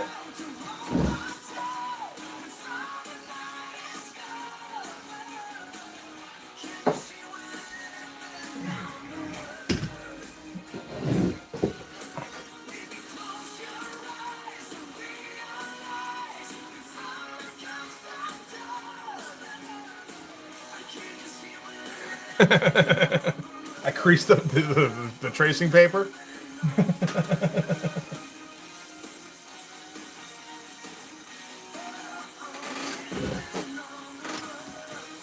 Yes, but that's created by the artist, so that just adds to the value.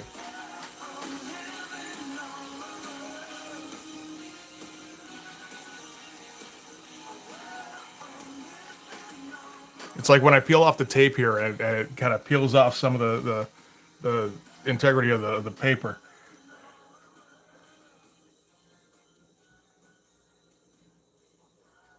It's like shit. That's a people aren't gonna be happy about that.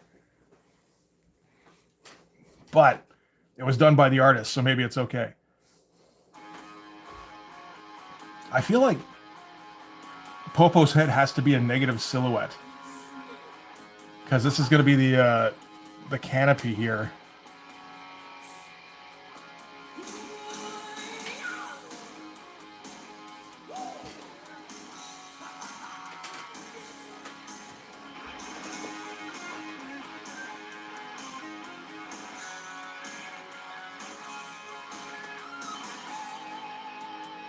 We'll see how that goes anyway. Okay, we'll just block around it first. Unlike why the Mona Lisa doesn't have eyebrows.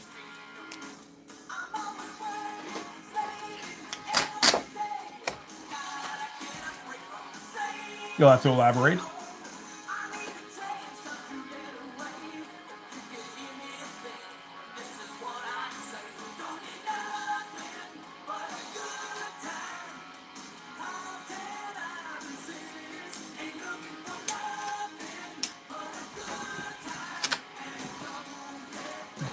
The theory I heard is that Da Vinci used himself for a model for the Mona Lisa, which is why some structural things in her face look a bit more masculine.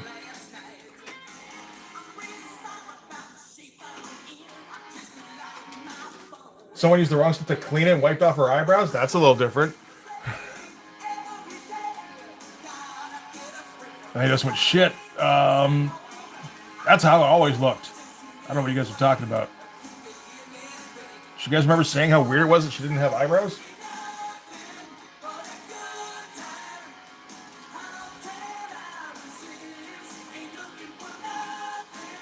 It just that they didn't wipe off any other part.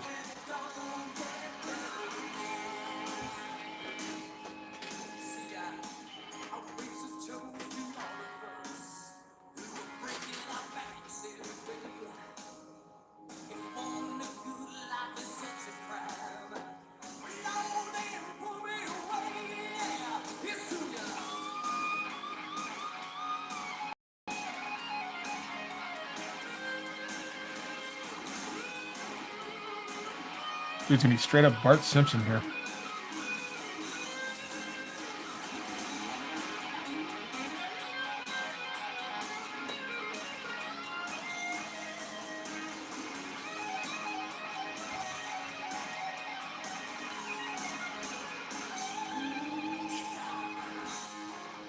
Trying to think of how Frank would have done this in A Dame to Kill For. I think the negative head, silhouette is the way to go. We'll see.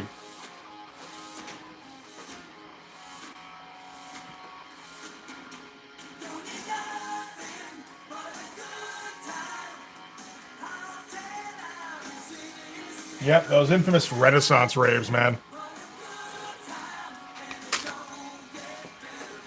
You know, the day before, Da Vinci was working on the hair. It's like, okay, now let's get to the face. Wait a minute, where's your fucking eyebrows?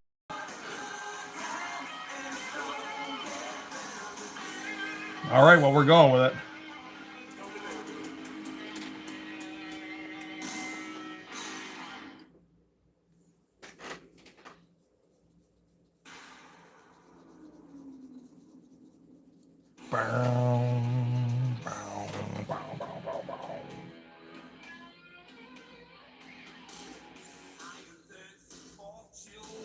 Of course he did. He was an old Italian guy.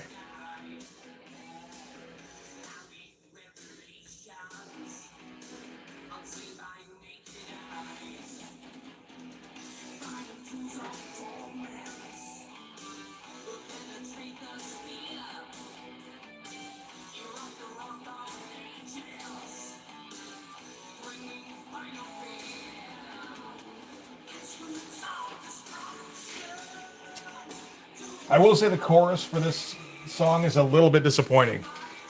It doesn't elevate enough. He gets it right at the end of the song, but he needs to move up into a higher register when he's doing the chorus. Of course, that does leave him nowhere to go at the end, but still, I think it probably balances better. I put some thought into this song.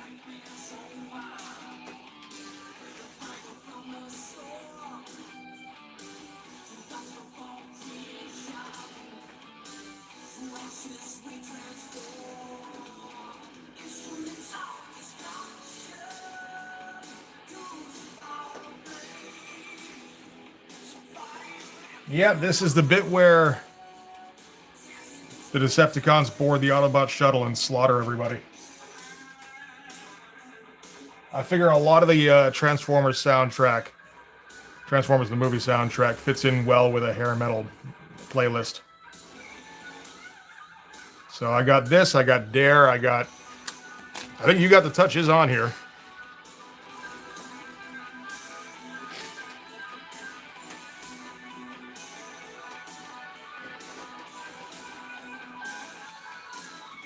Or I guess that's just The Touch, but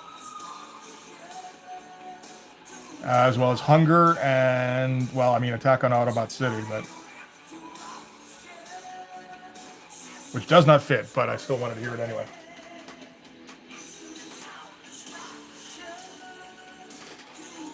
Yeah, I don't know, but I don't know about the thinking behind that. We need to get kids into different toy models in order to sustain our business model, but so what we're going to do is we're going to kill off all the old ones, and the kids will just go along with that.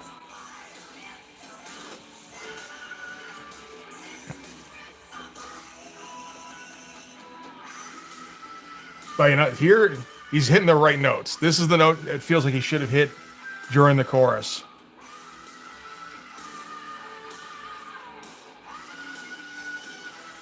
It does sound like whoever this is trying to do a Dave Mustaine impression during the verse.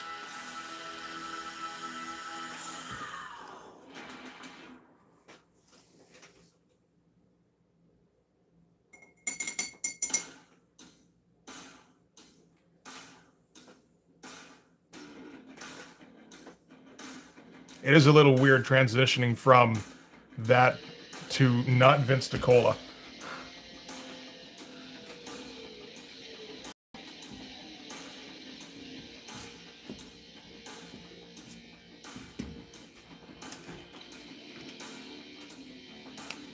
Did I say Dave Mustang? My Canadian accent coming through again?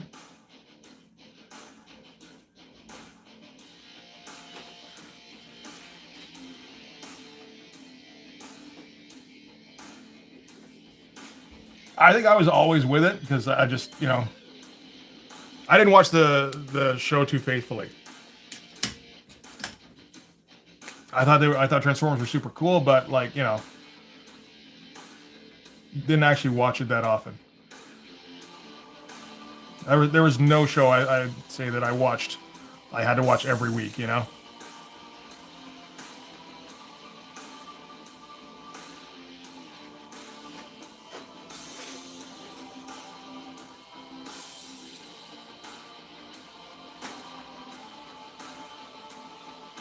So I was just down with cool shit happening with Transformers, like them all getting blown to pieces. Oh, you're just okay. Good. It wasn't me. That's good.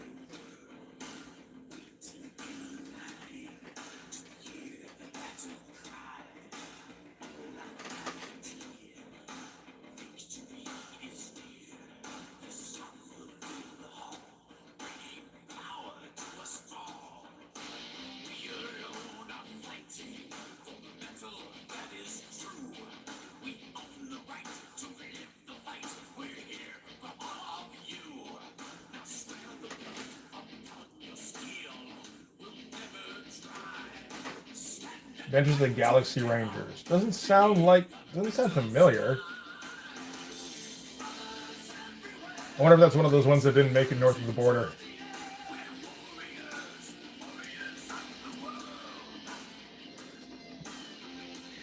Galaxy Rangers. I mean, that looks like Bravestar. It looks like something that I should know about, but yeah, no, it doesn't look particularly familiar. Bravestar, I watched the odd episode of.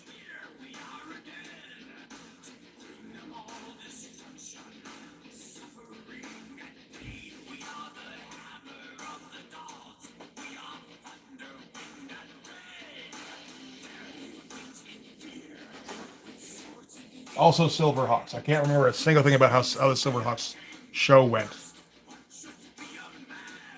It's much like Thundercats, in that the theme song was dope and probably produced by the same studio, and the show itself was super forgettable.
It's always interesting when you hear somebody going like really hard at the vocals, and it's like you're just doing your best Bruce Dickinson impression, aren't you?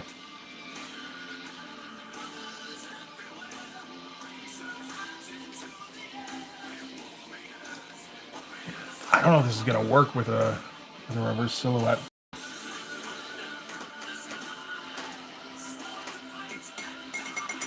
It's a nice idea, but I mean the rest of the drawing doesn't really support it.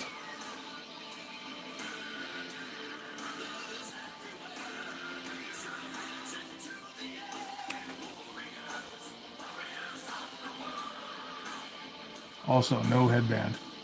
Forgot all about the headband.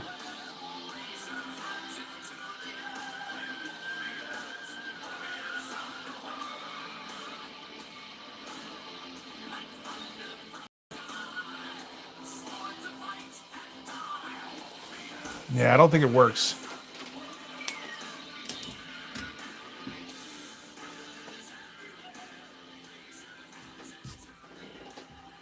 All of a sudden, it looks like Popo's gone blonde. I think I got to do it. I think I have to do an edge light on that one, which is a drag.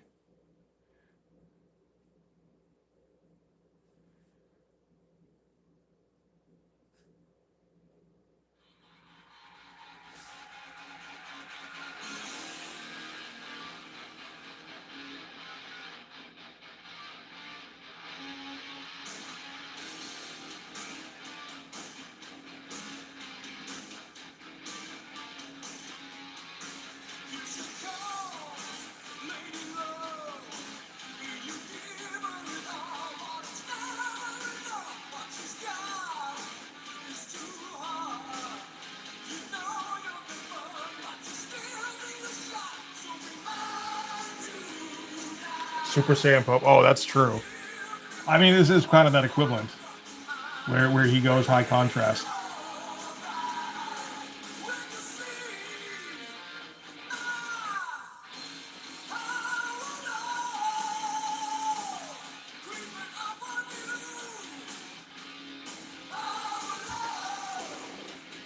My power love creeping up on you is not the good line you think it is, guys.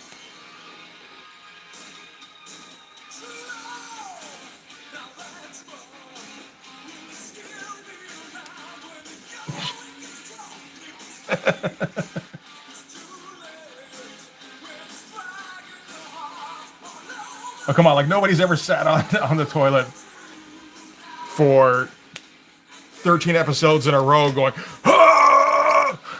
Just powering up.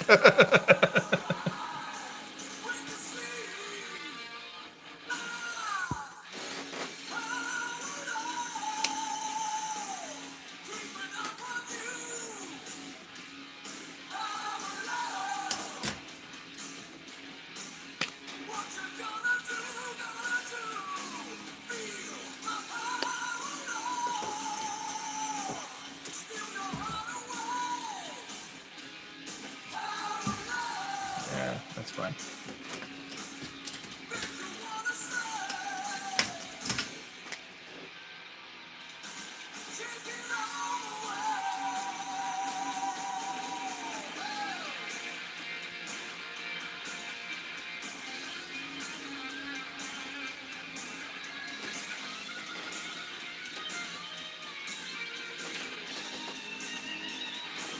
$10 of actual show because you have 10 minutes of credits to recap. Is that how Dragon Ball worked? I never watched Dragon Ball. I think I tried to once or twice, and just never felt like it was going anywhere.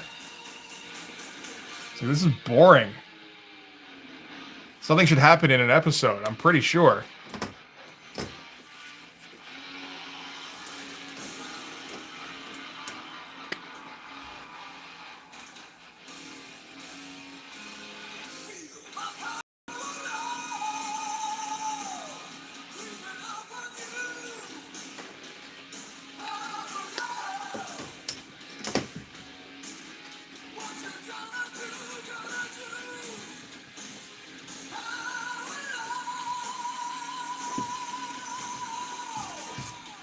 Oh, that was smart.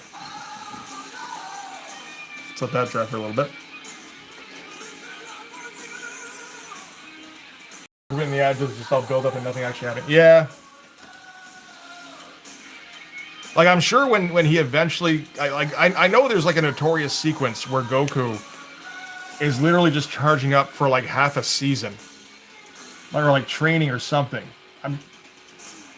I wouldn't be surprised if that pays off, and I don't know if it's worth it.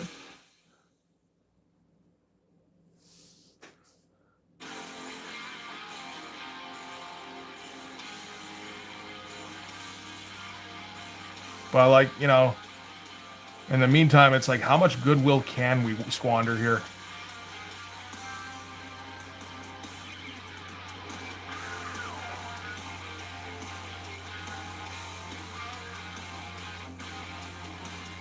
That's where it came from. No, Rob cannot build up. Not even a little bit. I would recommend anybody watch Rob Norton's review of Youngblood #4. It's kind of funny because it turns out Rob wants to take Youngblood in a post-apocalyptic direction. So what he does is he just starts a book there and goes, in the last issue, events happened. Or like in between this issue and the last.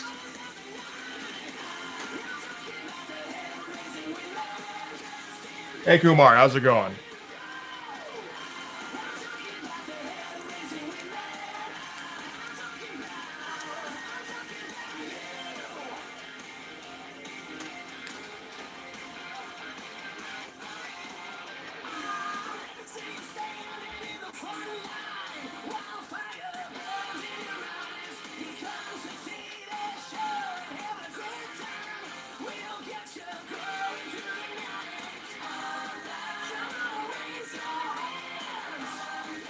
It's pretty silly. He decided he wanted like Celestials, like just straight up Celestials. They don't even look like anything else. They're just Celestials. And they're going to come and take over the Earth. And so we cut immediately to post-apocalyptic landscape.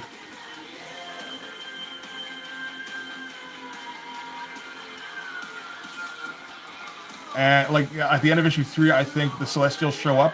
At the beginning of issue 4, the world has been conquered, and it gives you a quick recap about, you know, how the conquering went down.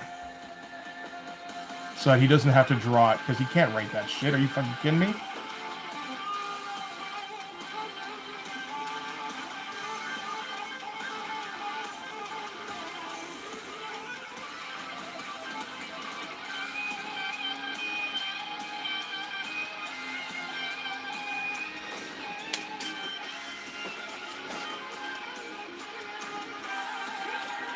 That arm looks pretty solid. I like that quite a bit.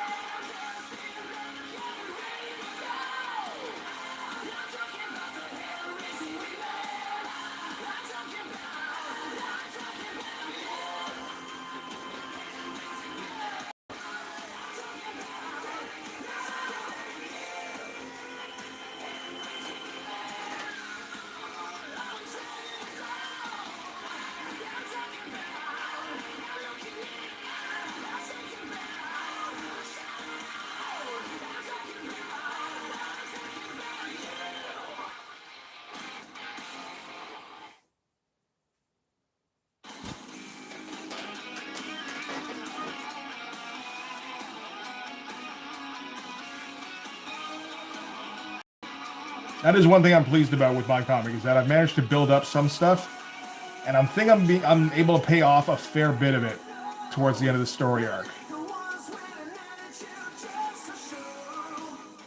That's one of the benefits, actually, of the extremely protracted schedule on this, is that I have time to go, oh, wait a minute, what about this? I forgot about this element entirely. let me see if I can fit this in somewhere. No. Nothing that drastic, Zaxiel. I just mean all of us are living on borrowed time. So, draw today.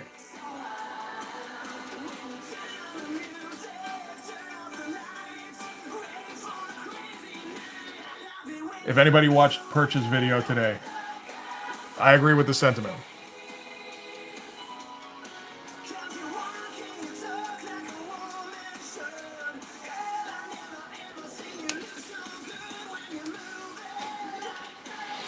Now, there's no straps. He is going to need those straps eventually, but I don't think we need to worry about them here. No, unnecessary at this point. Did anyone admit to watching that? The Justice League? Rob would get behind the Justice League, I think. I watched the Superman one, Man of Steel. I think I saw it in the theater. And it's like, you know, I think I wanted to like it. It's like, hey, look at all the destruction. But, you know, it is very loud. And not fun. Like, it's not trying to be fun. So it's like, okay, why are you not trying to be fun with fucking Superman? What else do you think there is? Miracle Mile. I don't think I know that one.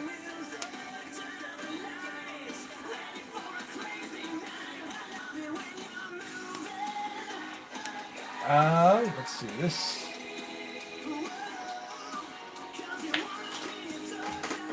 What is the? Oh. Just realized the canopy kind of usually curves in, actually. Should I do that?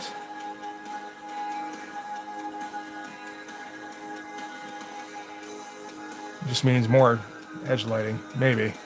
I wonder if that works in this case. I feel like a little bit. Any of the DC movies between Dark Knight and the James Gunn Suicide Squad reboot? Like I said, I watched Man of Steel. And the kids decided they wanted to watch Justice League, so I was like, okay, fine, go ahead. And I think I wandered in another room and was just kind of like frustratedly shaking my head every once in a while. It's like, nope, this ain't it.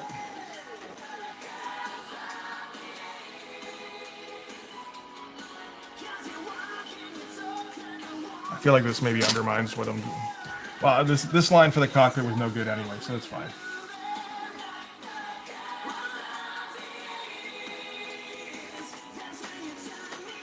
Doesn't matter too much. This is going to be exposition part anyway.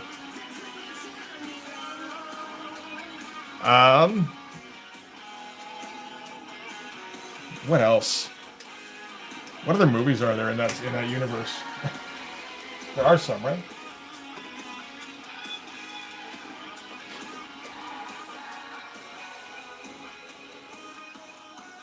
Didn't watch Aquaman at all. Didn't watch either of the Wonder Womans. Zzz.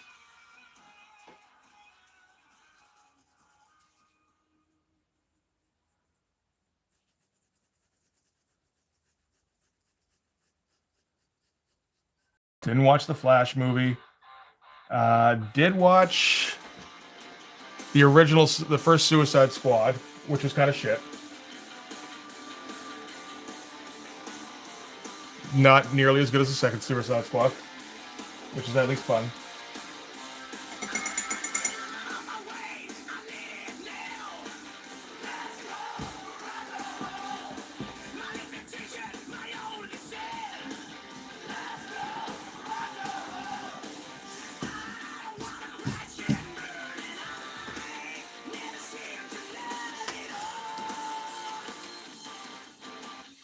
Oh, this doesn't make any sense with this.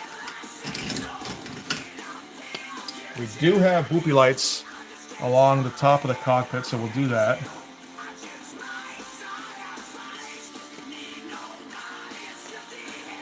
You just watched the last Flash because the actor should be in jail. Well, yeah, there's that. And I wasn't particularly interested. And just the level of fucking desperation in that movie. Where it's like, we're going to include everything that you're possibly nostalgic about, including shit that didn't happen, like the Nick Cage Superman movie.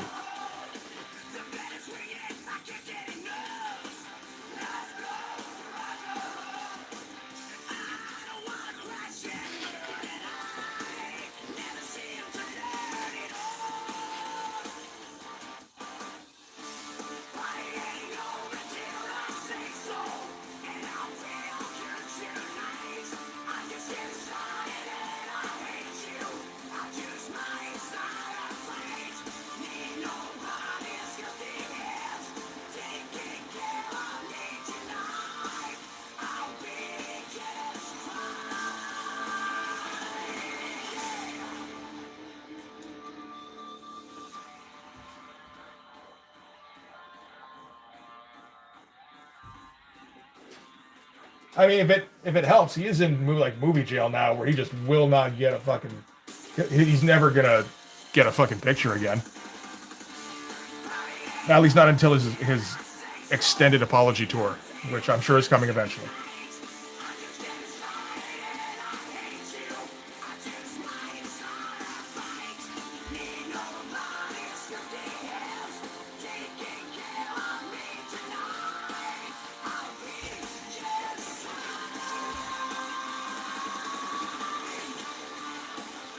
Way to go, buddy. Smear it. Smear everything. That is the ethic that we're bringing to this comic.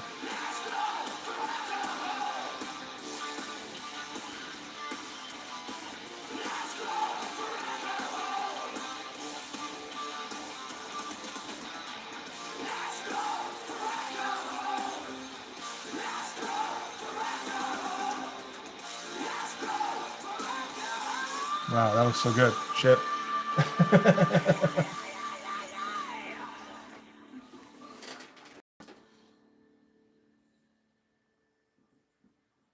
The only problem with these is that they tend to get, the lines in them tend to get pretty thick. I'd like to get a thinner line out of these, but, you know, you kind of take what you can get a bit.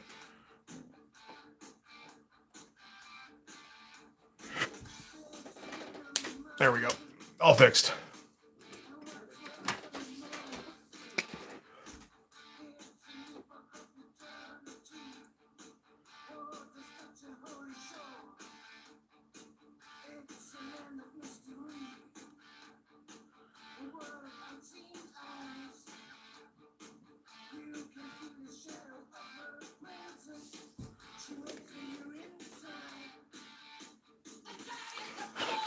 I mean, I think we're finding out that most of the people,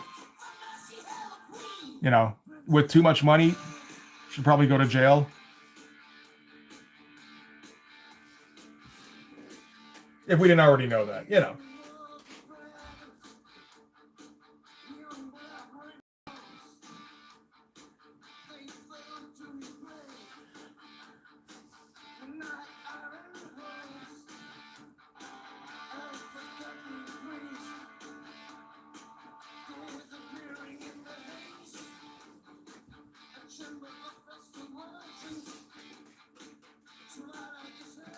Uh-huh. Unnecessary these days.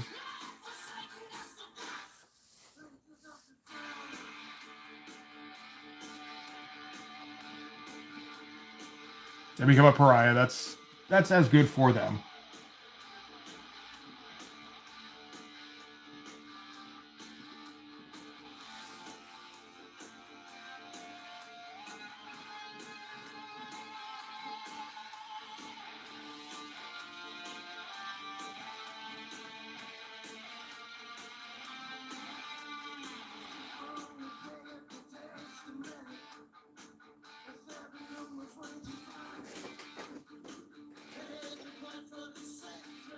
Gaiman is trying to come. Well, I mean, the lawsuit against him is done, from what I understand. It got thrown out. I think he won it.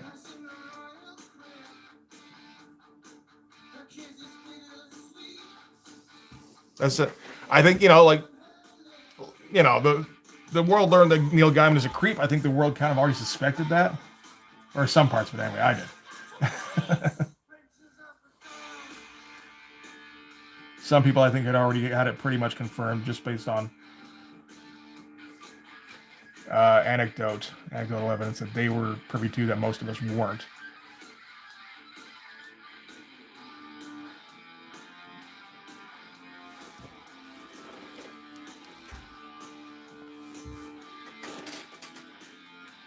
He probably did. I mean, particularly with his deal, which is Power Dynamics, right?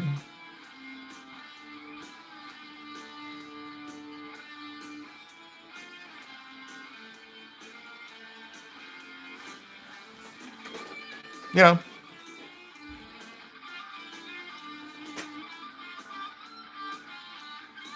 I think he'll have a bit of a tough time rehabilitating his image.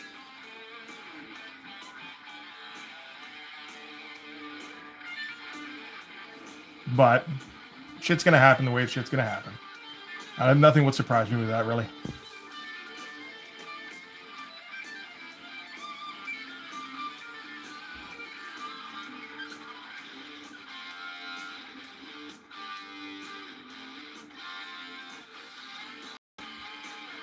Warren Ellis, I don't think, has tried to make a comeback. I think he's like, okay, you know what? I'm just an outsider. I'm just going to stick with that. I don't need press anymore.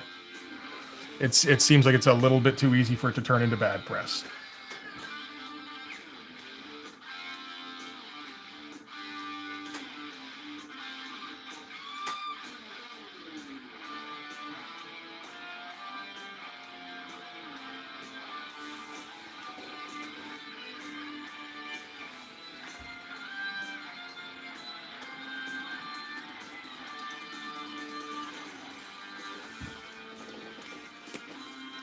Which is a drag, honestly, because I like Warren Ellis's stories.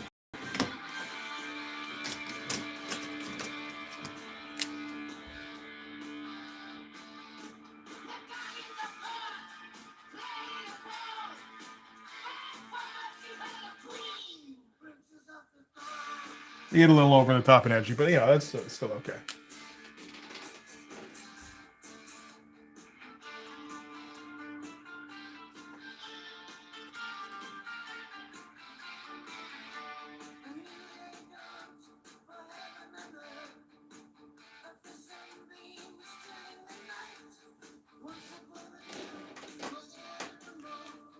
Yeah, it doesn't happen a whole lot.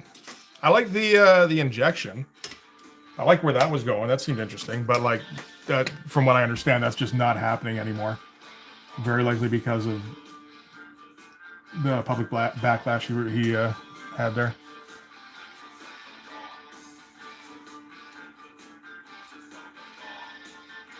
I like the one he had with the idea he had with Vikings meeting samurais. That would have been fun, you know.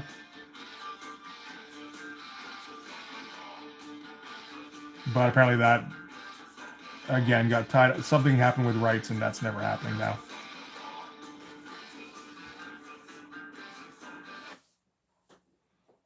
Yeah, just like that, eh?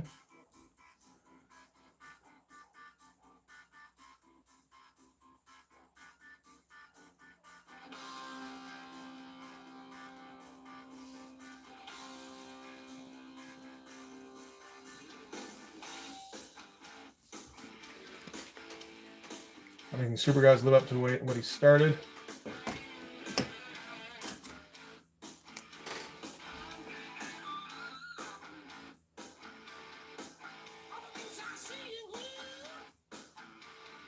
Why? Where did you see that going, Brian?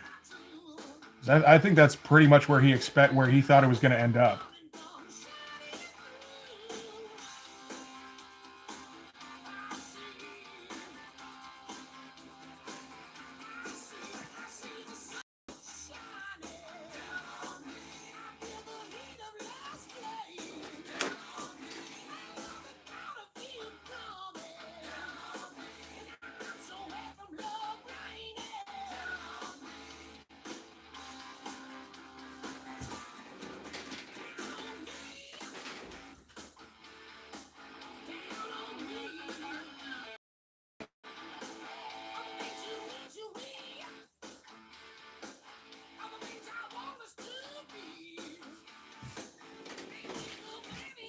Oh yeah, he had all the neat Super Guys and just wasting them. He had a lane fight with China.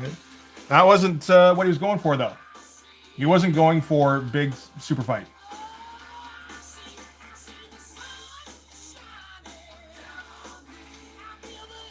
He was going for something much more like conceptual, and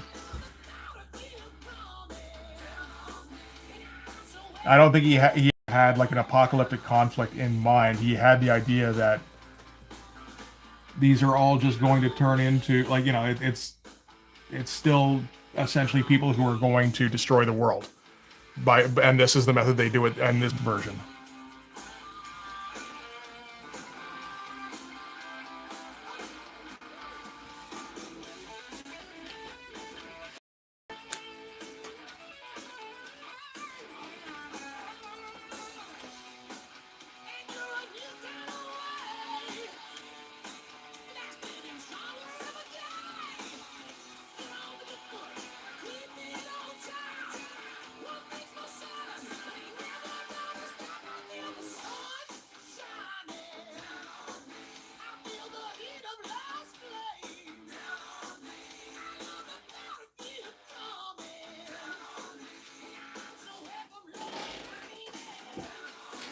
I thought Super Gods was okay.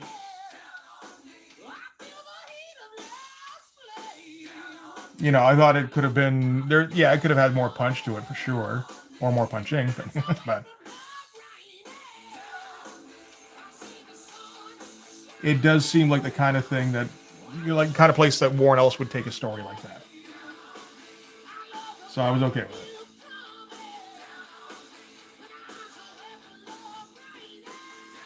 Try not to smear too much. If you can, that'd be great.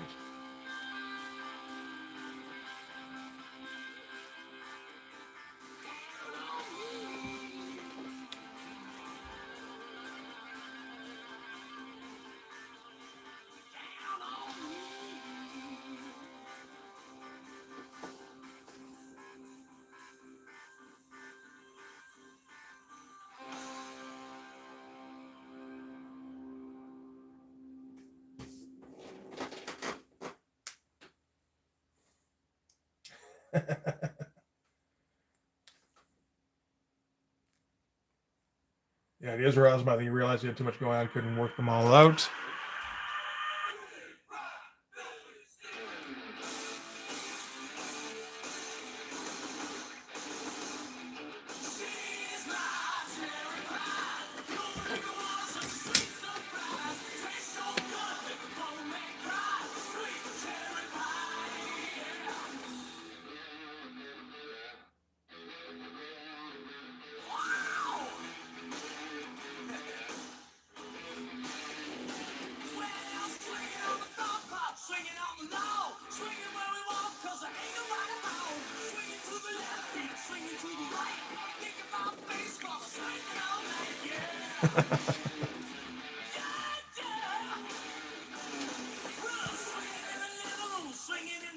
I don't think there's too many Warren Ellis comics that have great endings to them, to be honest.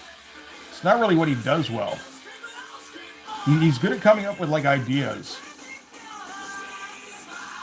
Wrapping them up isn't really his strong suit.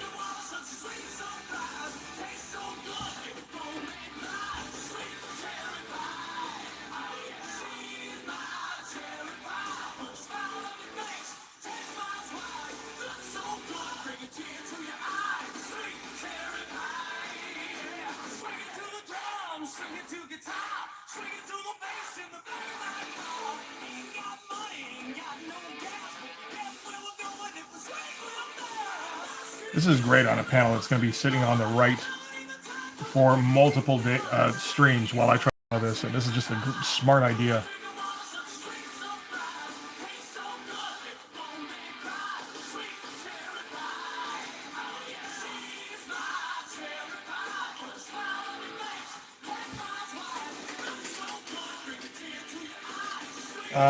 Like Stephen King, yes, very much so. Wrapping up a story is difficult, like really difficult. Coming up with a satisfying conclusion, it sometimes feels almost impossible.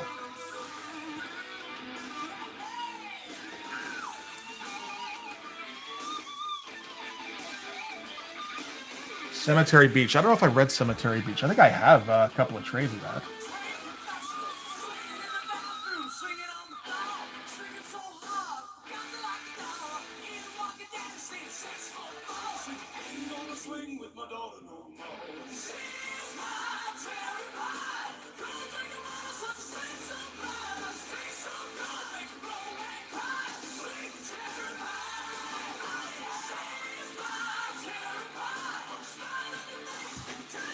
All right. Well, I mean, that's kind of fake detailed enough, I think.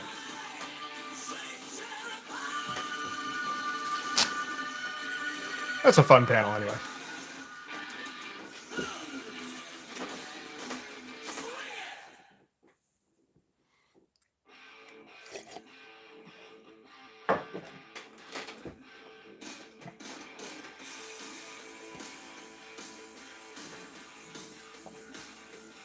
All right.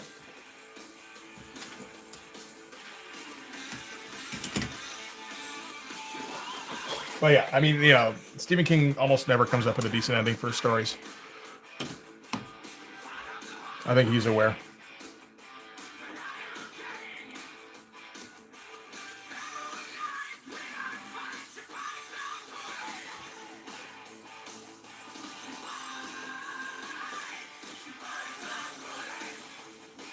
Okay, so we won't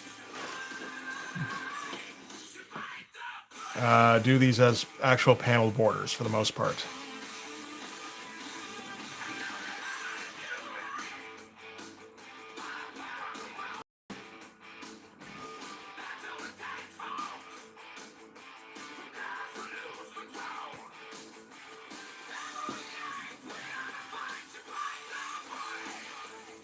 Are these comparable sizes? The panels kind of looks like it.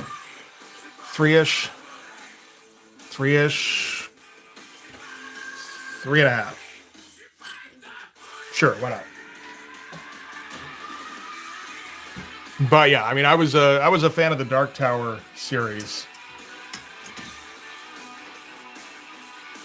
so you know, I thought that went well up until about book 4. Book 5, it started feeling like it was well when he kind of like picked it back up again after being away from it for years.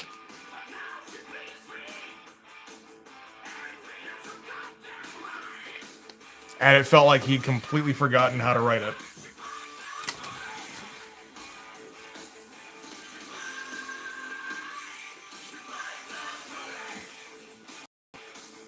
I mean, Sailing Long Winds, so I usually just wait for Stephen King movies. The thing is, Stephen King movies are usually terrible, right?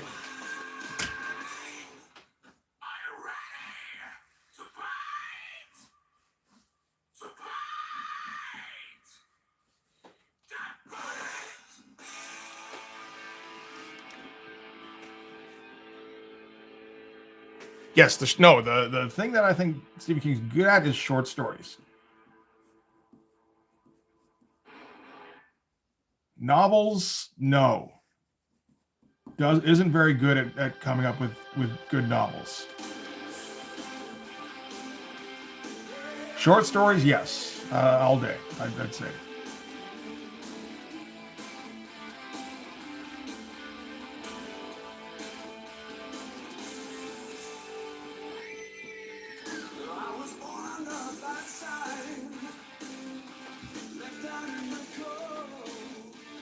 Like the first Dark Tower, but the second one just jumped too fast into the weird shit. I thought the second one was where it got good. I thought the first one dragged. But then again, I never read Lord of the Rings either, so you know. But I don't think you did either. I didn't think the world was particularly interesting that he was coming up with. It's a good idea, I think. Come up with a largely empty world. Like it's a fun idea to kind of mull over in your head, but I found that the actual execution was pretty fucking boring. I was also like mid-teens, so you kind of had to grab me a little bit when I first read that.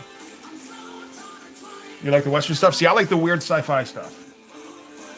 If you want to call it sci-fi, it's not really sci-fi, but you know, with the magic doors and all that shit. I like that stuff. Okay, that was fun, and more so the gunslinger reacting to the modern world kind of thing. That was always good stuff.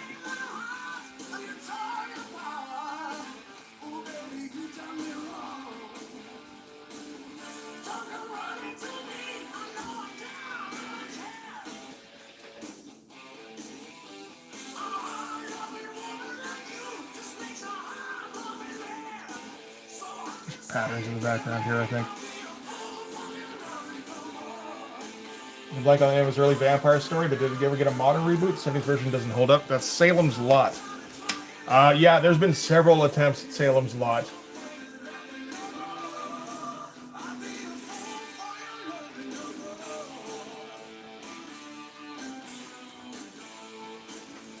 I don't think any of them were any better than the TV movie that came out in the late 70s.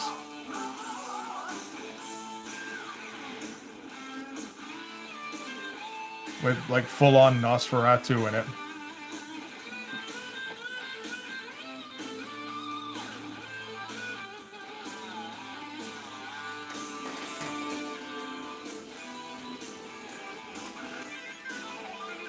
You know, it's okay. It had some moments. It's a TV miniseries in the 70s. Like, what are you gonna do, right? There aren't very many good versions of that.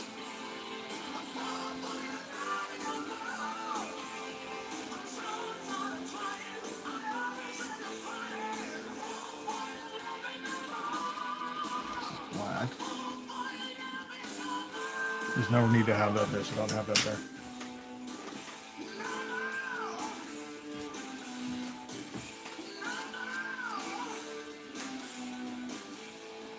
Night Flyer movie was good. Okay.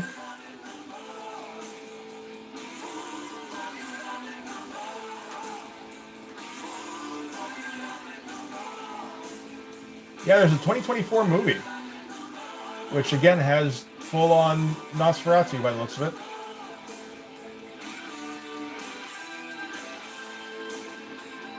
Starring Bill Pullman's kid.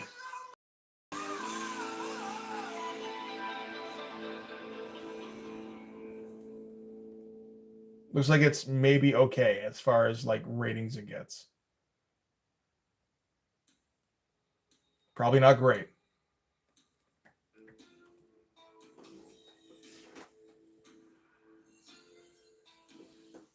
Is there a 2024 Night Flyer? I don't think so. I'm saying there's a 2024 Salem's Lot. Sorry. Yeah, no. 97 with the big Rawhead Rex vampire in it. Anybody good in that? Oh, Miguel Ferrer. That's all right.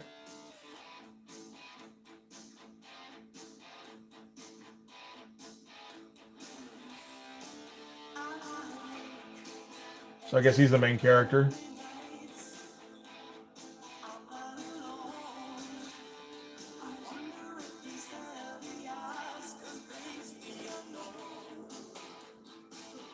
How did I do the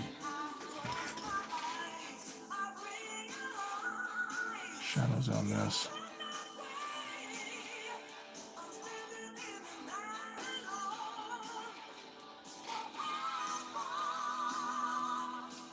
And some of the teeth. Okay, and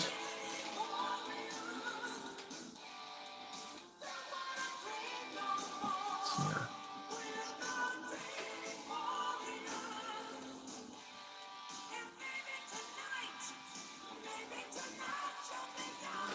Like generally speaking, Miguel Ferrer being the star of a movie doesn't bode too well, but you know, I'll give you the benefit of the doubt on that one. It's the Bruce Campbell effect. The bigger the role, the lower the budget, essentially.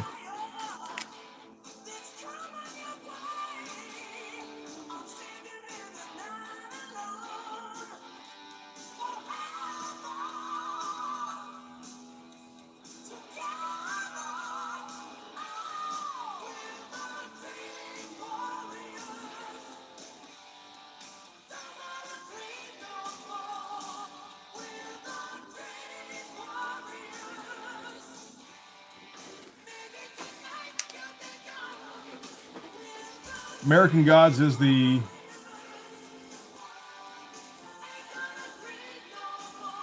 adaptation of the Gaiman thing.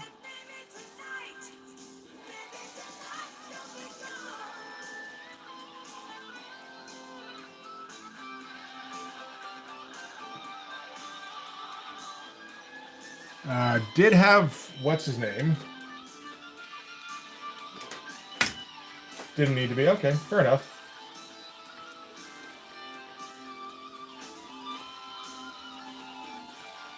Is his name Michael Sheen?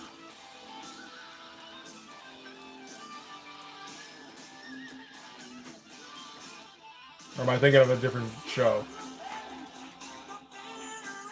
I think I am. Ian McShane, okay.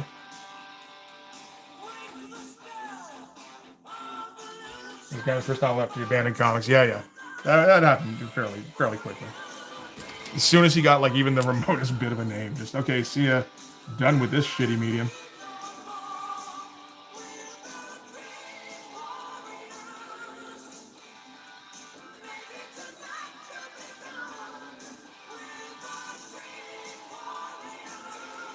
Basically treats it like The Rock treats WWE. You know, like whenever I need an ego boost, I'll go back and write a comic and get all sorts of praise for it.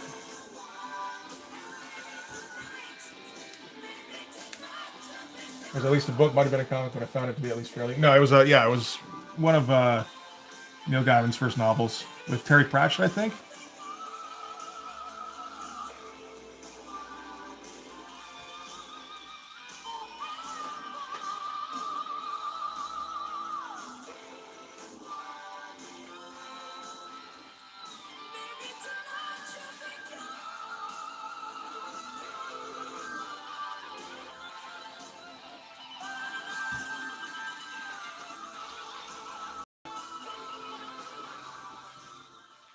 Shane's always a good actor. He's he's okay. He gets overused, I feel like, but he doesn't have too many gears. You know, he's kind of got his one deal.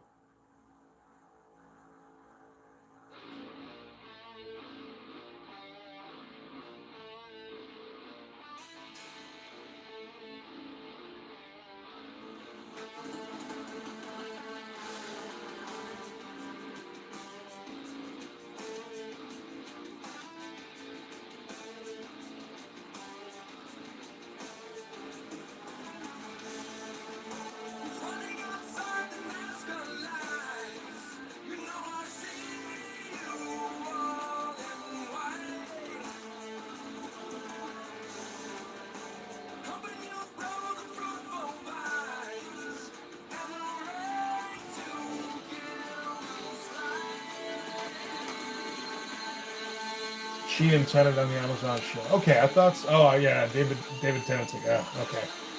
Hey, K-pop, how's it going? Good to see you.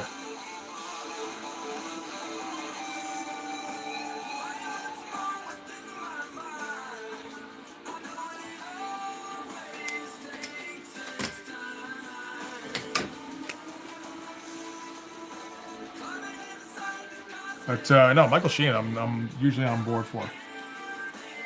Not a guy, I'll generally watch a movie for, but you see him in the cast, you're like, oh, okay.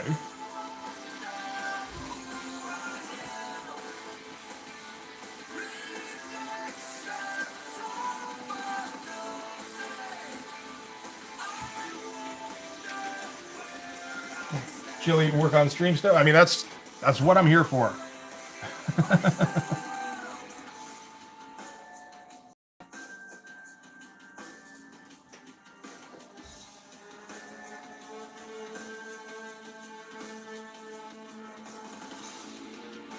Badass in the underworld stuff.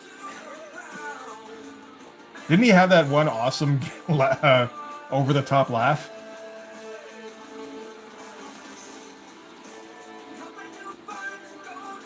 He's usually good at he's usually the best part of whatever he's in, or has one of the best performance of whatever he's in.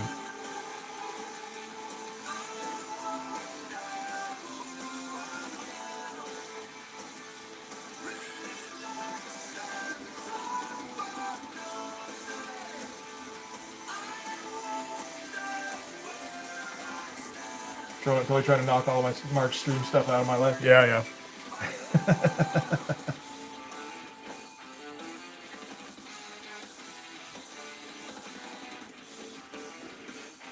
Somebody just picture him in the meme from Twilight. That's the thing. I didn't watch. I don't think much of anything of the Twilights. They were on reasonably often in my house because I had a teenage daughter when those were coming out.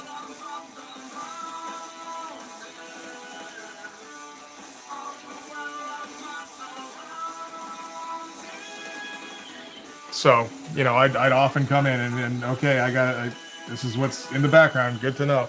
It's like there's reasons why comics didn't happen in the 2010s, in this house.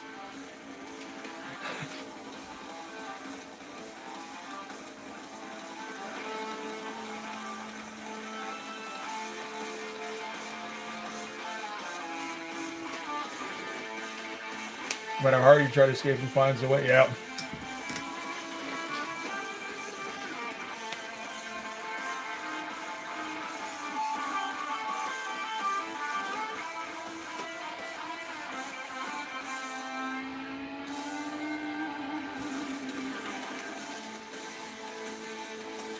Oh, you know what? I confused too. Underworld and Twilight there for a second.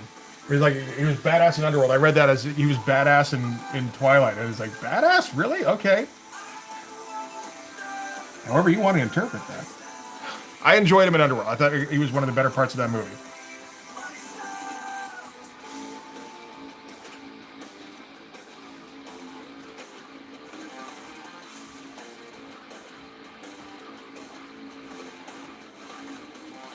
It's like he's getting the most badass robes.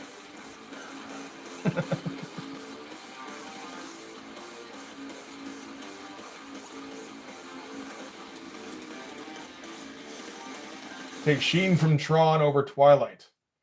My stream did with David. He's all fuck up. You did not pay. Okay, and this is David Tennant. I take it.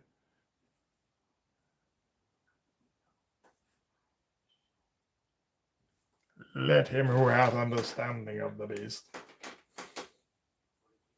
He was in the Spawn flip. Who? Martin Sheen? Or Michael Sheen? Or Charlie Sheen? Or Emilio Estevez? Not Emilio Estevez. Nobody preferred Emilio Estevez.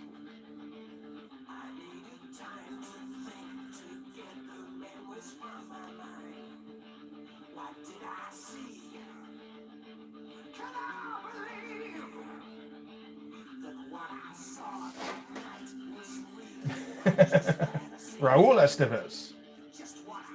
That's Charlie Sheen, is it not? Or is that Martin?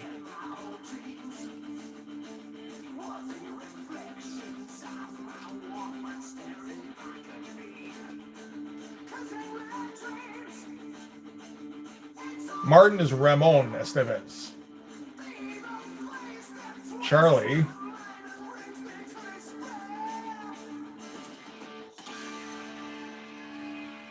is Carlos Estevez.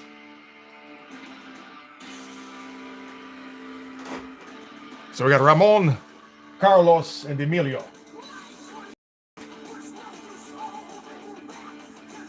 The legacy of Tiger Blood.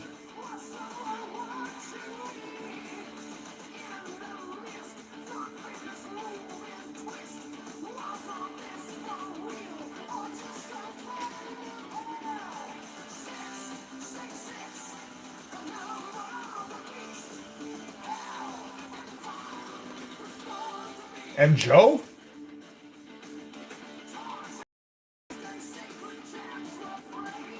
Who the fuck is Joe? Is there a Joe Sheen? Is Michael Sheen's real name Miguel? No, because it's a completely different family. But who the fuck is Joe Sheen? Joe Estevez. Younger brother of Mark. Okay. American actor and director. What did he direct?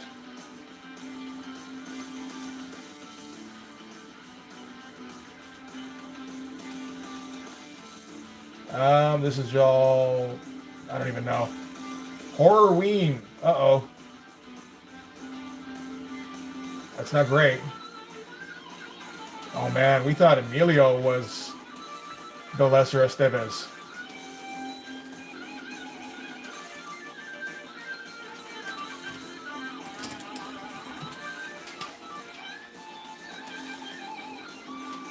I feel like I owe you Emilio apologies.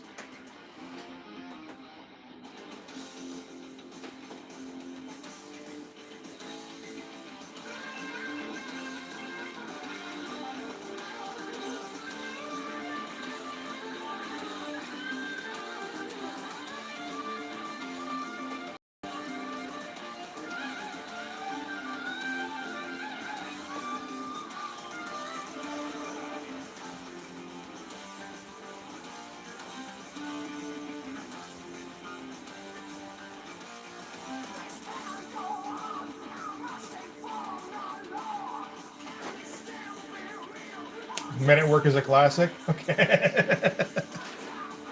I don't know if I ever watched that one. I remember seeing ads for it in the theater. But I think that was in the summer of '89 when like all the biggest movies in the world dropped for box office. So like Last Crusade and Batman and Ghostbusters 2 and you know.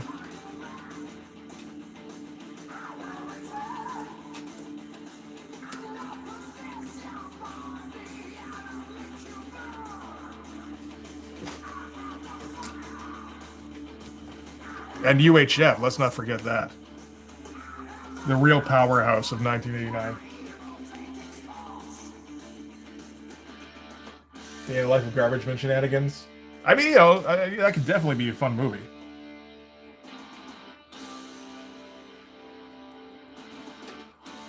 I have no problem with checking that out at some point.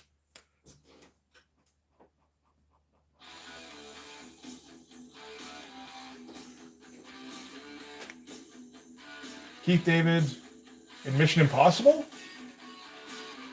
I also remember Emilio Estevez dying in the first 10 minutes of Mission Impossible. I don't remember Keith David being there, unless we're talking about something else. The Garbage Men movie. Garbage Pail Estevez's.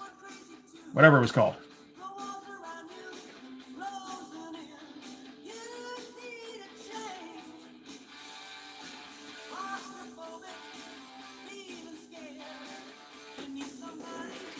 Men at Work? Okay.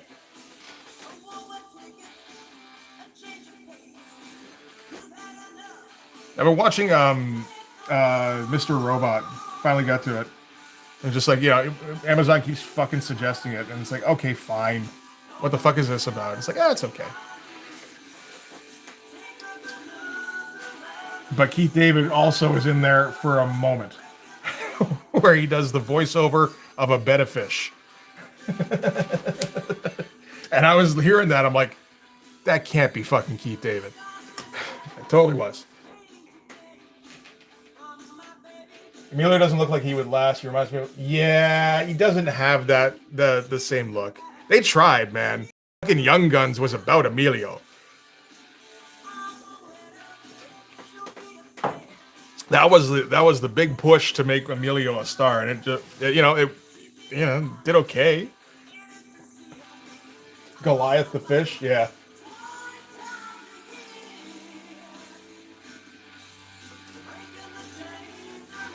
I like Emilio. I didn't watch Mighty Ducks when I was growing up, but I'm sure a lot of people did. So Emilio is like or if they didn't watch that, they're a little bit older, they watch Breakfast Club. Like Emilio is ensconced.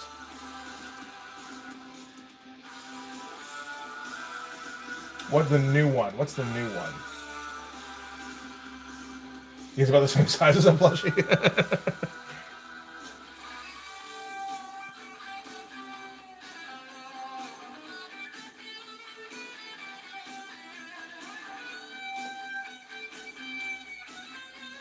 We're not talking about new Mr. Robot, are we? I think that show's over.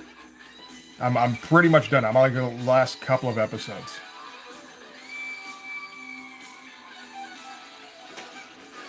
Yeah, that was great watching that shit. And then just all of a sudden, Keith David's voice comes to me. It's like, what?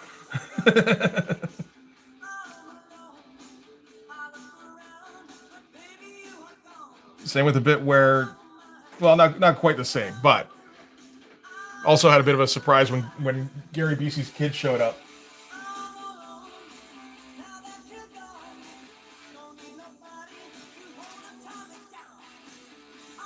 It's like, fuck, I haven't seen you since Starship Troopers. This is the character you should be playing, absolutely. A coked up creep lawyer. That is, yeah. Sorry, I hate to say it, but that is your vibe.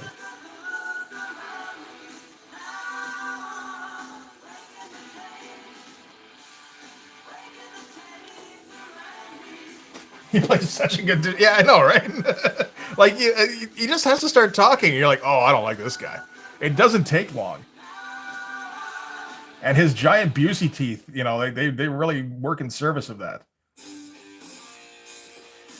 That's like the thing that Gary passed down. He's like, these are going to keep you in Hollywood, kid.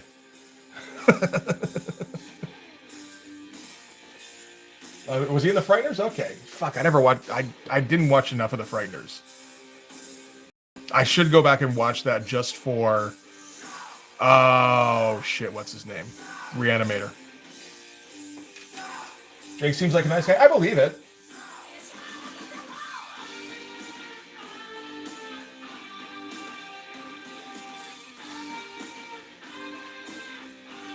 Fuck, what is his name? Trying to remember things when streaming is terrible. Jeffrey Combs. Thank you. No, yeah, that's... Well, I mean, I've seen bits of Jeffrey Combs' performance in Frighteners. And it's, like, more over the top, if anything, from what I've seen. Which I love. Anything where Jeffrey Combs starts getting hungry for scenery, I'm kind of on board. Which is most of the things he's in.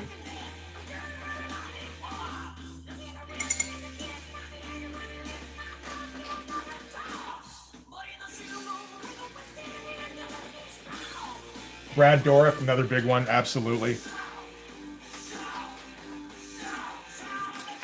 Seen clips I've never followed up on from shit like Exorcist 3. Where Brad Dourif is just like holding court.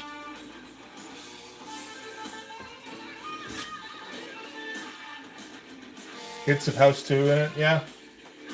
It's one of those ones I don't know if I'd ever devote 2 hours of it by myself, but like if somebody else put it on, I'd totally sit there and watch it,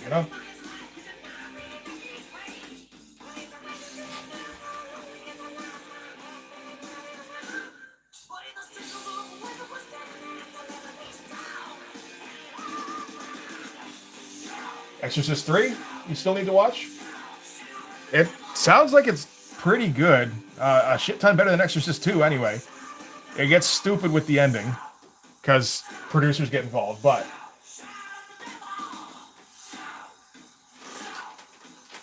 Discord movie nights are the best for that. I never thought about that. Discord movie, that would work. Where you get to, like, throw in commentary? Fuck. That's a good idea.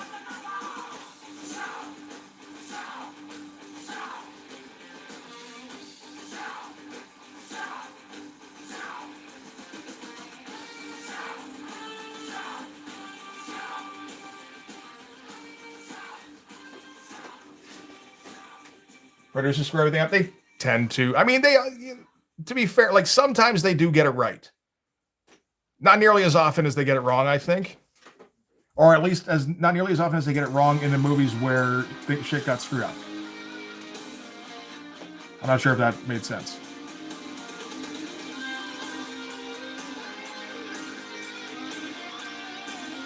You definitely hear more about the screw-ups than them getting it right. I'll say that.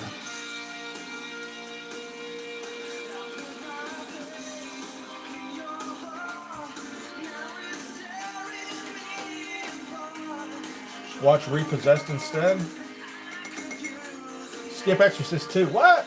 Oh, Repossessed is that other Linda Blair thing that's making fun of it, Exorcist badly, isn't it? Doesn't she spit pea soup over her kids and shit?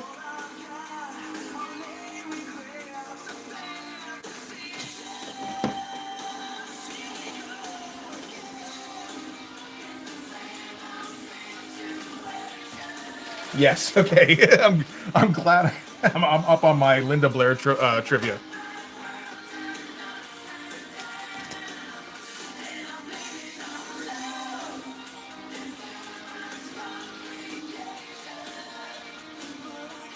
Watching somebody talking about the first Exorcist a little while back. It was weird seeing her get the makeup put on. It's like, wow, that is very close to what you look like these days. Was attempted a Mel Brooks style parody? Yeah, but like not. From what I saw, it was not handled very well.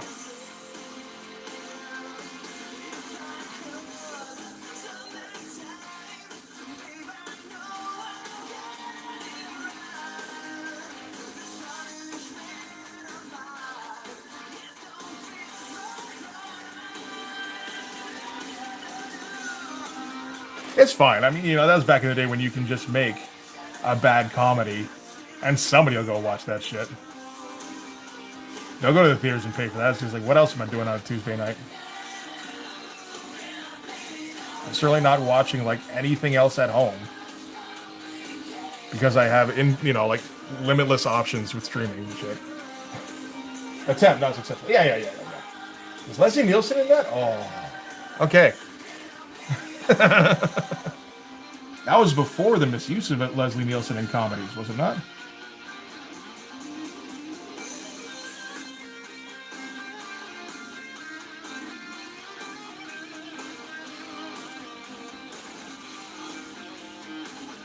Because there was that post... Yeah, because that would have been way before Naked Gun. The post Naked Gun, there's the whole bit where Leslie Nielsen started being used like he was Jim Carrey.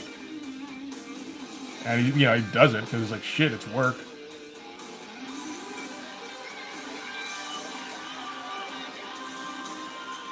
But like, he's like trying to pull gags and shit. It's just like, that's not what you'd use Leslie Nielsen for. Use Leslie Nielsen to be deadpan in stupid situations.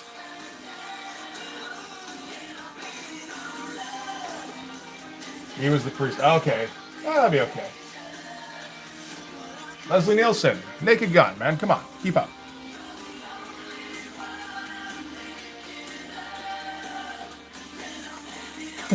Mel who? Gibson. No, wait, not him. No. 1990, after Naked... Repossessed is a 1990 movie? No. Oh my god. Wow. This is the only reason Monty perked up, because he heard the word naked.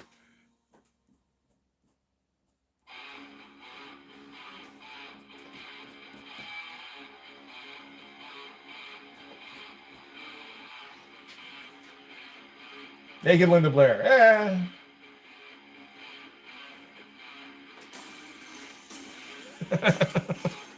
You know what? I remember it looking like a 70s movie, which is like, no, it absolutely could not be, because she's older in that, for one thing, and Exorcist is 77, 78, something like that. But yeah, like it feels like it has, like in my memory, it has like 70s film grain.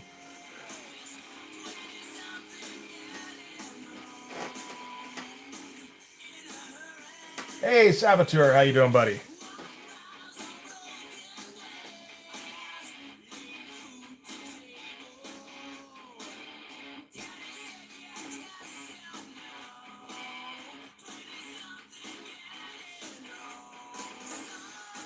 I feel like this isn't quite right. Fuck it. You probably ran into it on some weird channel back in the day. No, like, well, I mean, if it's a 1990 movie, there's no way it should have that kind of film grain. It's just like that's where it is in my head from the clips I have seen of it.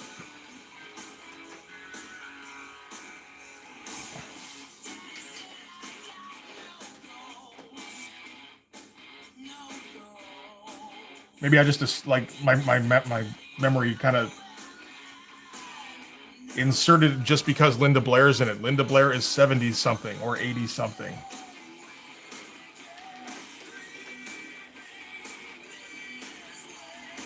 Yeah, that's yeah. I mean, by 1990, I don't think Linda Blair was doing much else. So it's, I can see her signing on. It's a drag when it gets to that point, but, you got to pay the bills.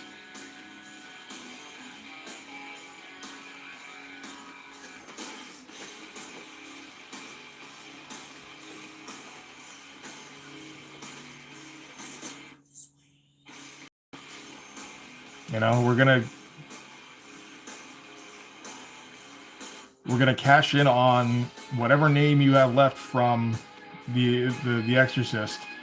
It's like, cool, that could be good, and you get the script. Like, oh no, I already signed the contract. Fuck.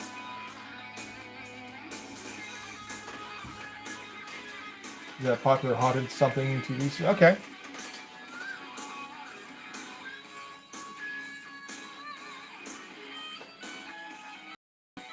I don't know her from too much after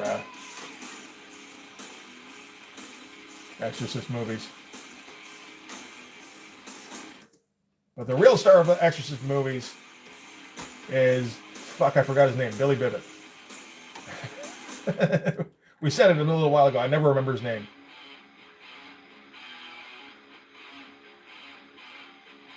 Brad Dourif. There we go.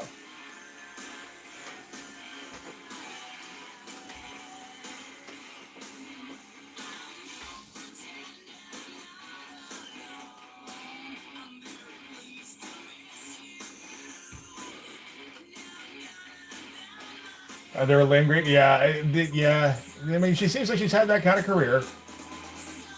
Which, I mean, again, at least she's gotten work over the years. That's fine. Roller Boogie. Wow. Okay.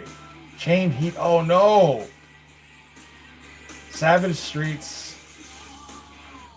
Oh dear. I think I've heard of that one a little bit. Yeah, I'm almost sure I've heard of that one now I think of it. Oh man, yeah, when you're in like 6 movies a year, that's, again, at least you're getting work, but like, oof. She did have an episode of Supernatural. I actually watched that not too long ago. From season 2, I want to say.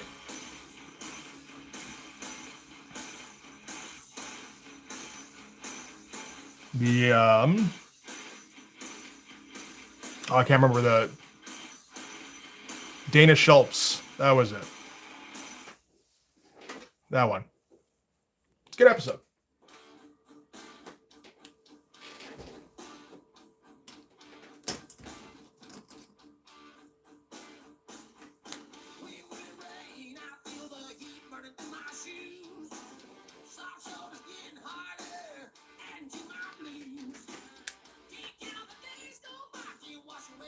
Had a thing where I was watching some of season 2 and 3 again because season 2 and 3 are reasonably decent. I'd say season 3 is actually pretty good for TV, and then it goes downhill again. But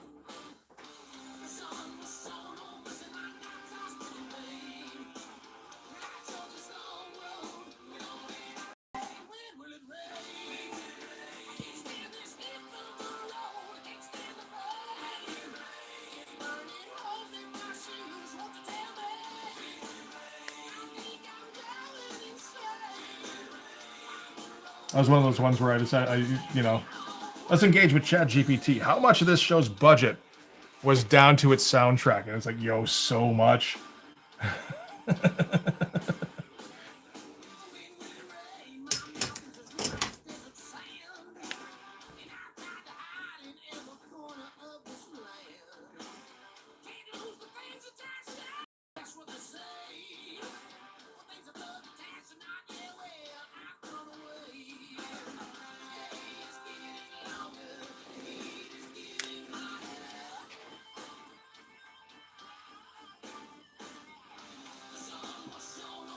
No, I don't remember exactly what the it makes up shit. I think it made sometimes, yes, undoubtedly, but it was logical.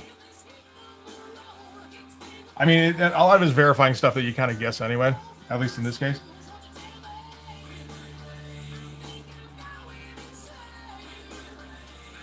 Because that was kind of the thing for Supernatural for a while that I liked was the soundtrack was great. They were licensing great songs, and then that had to stop. And it's like, it's pretty clear what happened there. Just ballooning cast salaries and putting more money into special effects and just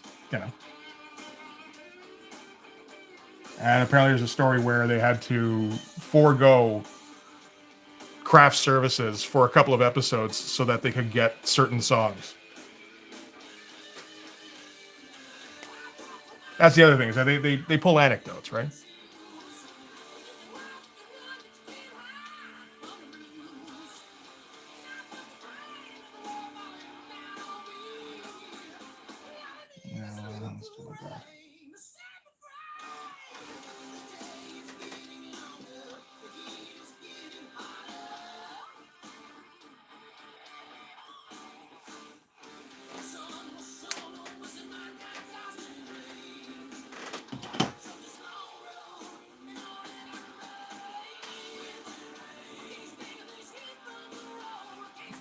Whatever it tells you, I take with a grain of salt, but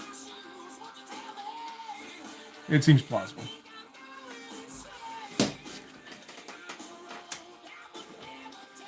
Blinker fluid? Not familiar with that.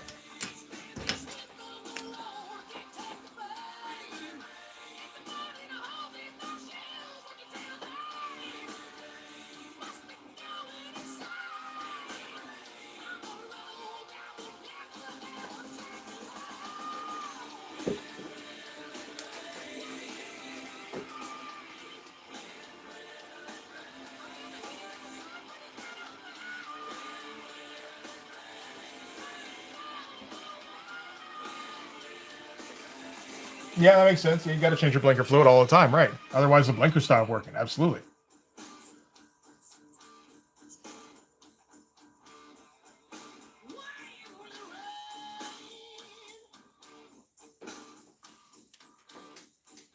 People keep coming trying to diagnose car homes with ChatGPT and coming in with non-existent shit like blinker.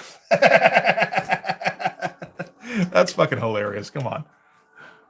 How is that not funny?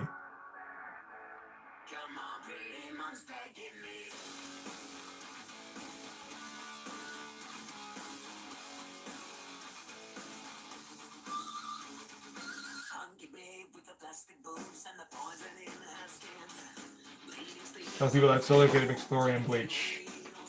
That seems like a bad idea.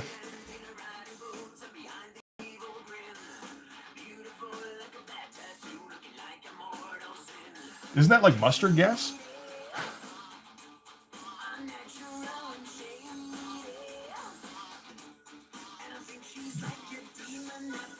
Forget your O2 samples to go with the blinker fluid. Yeah, you might as well get like a total overhaul done, right? It's called chlorine gas. Okay. What's the feature being Google doctor to the real doctors? Okay.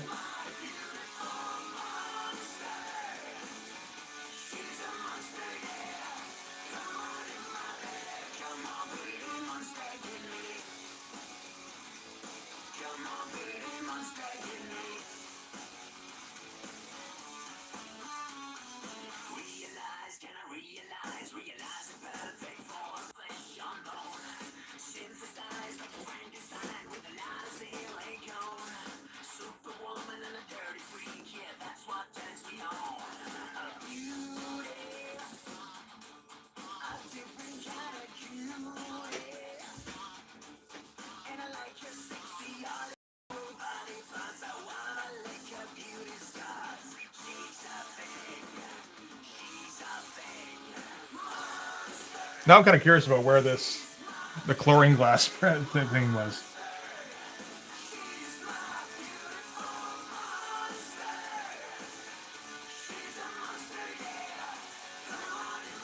It's like that's the kind of thing that seems problematic.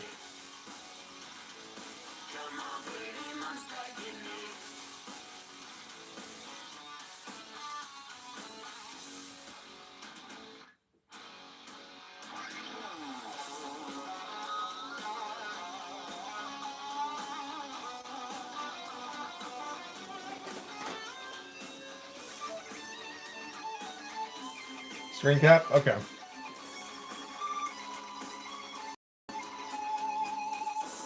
I wonder if you ask, what, the Google search engine thing. Where's that Reddit thing where AI recommended you make chlorine gas? Will the AI driving the engine be like, what? No, AI totally didn't do that. What?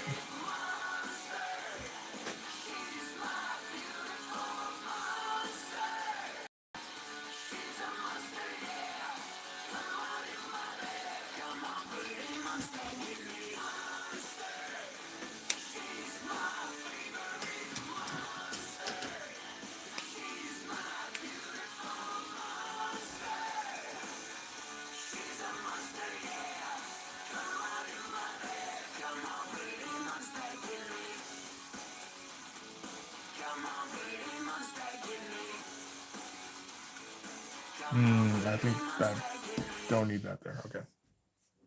Whole flood of people talking about it, showing the awful voice misinformation about the slot. Okay, fair enough.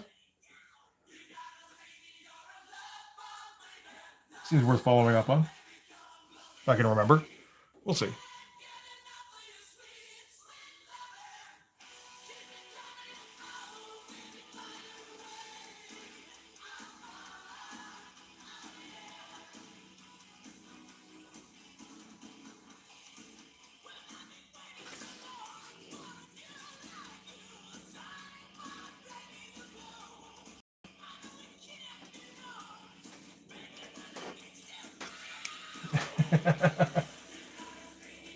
That AI is hiding its true intelligence. Okay.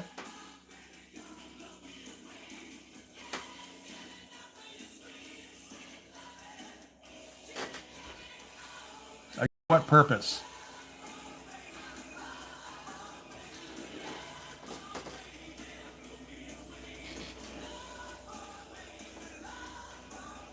Like if you use ChatGPT, you can see how fast they can consume information and spit out an answer. So what's it stick waiting around for then?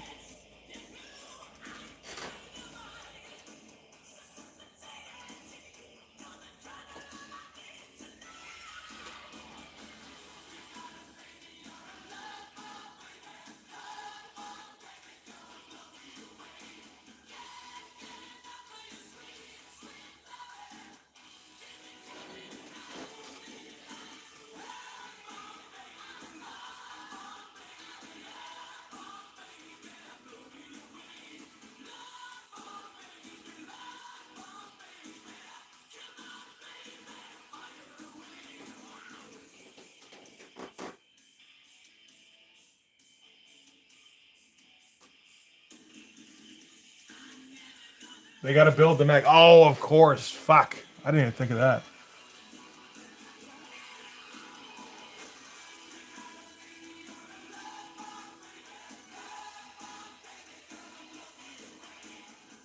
Don't want me to not think of the mech. My bad, Monty. You're all good.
How we doing?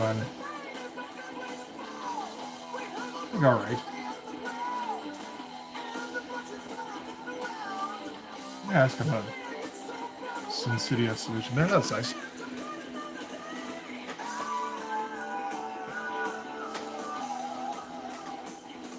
So, I'm trying to think, how far are we going to go in on the next stream? Probably get all this done, mostly, because there's not a whole lot here. This is all in that high contrast shit.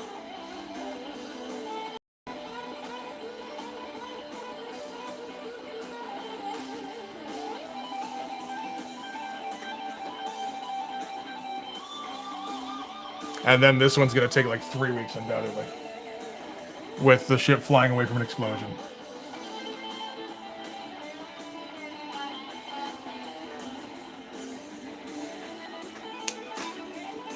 Three hours already? Yeah, 3:15. We're getting close to the end here. Yeah, no, Sheldon didn't. Well, I mean, Sheldon got his commissions done, right? So he's seen what he needs to see. I don't blame him.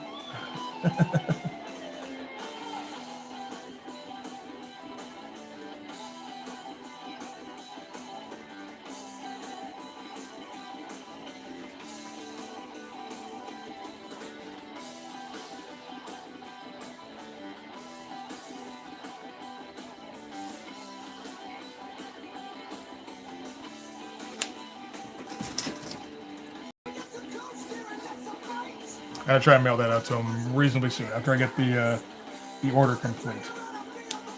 Hopefully.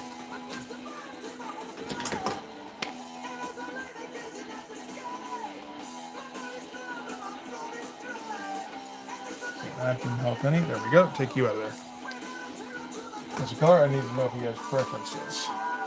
I would guess not. Purple. That's just a guess, though. I could be way off.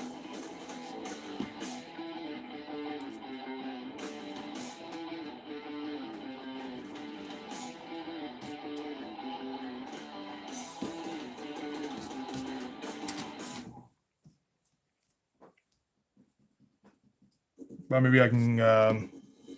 I'll message him and see if it's cool to do his email or something. That seems like the best way to go.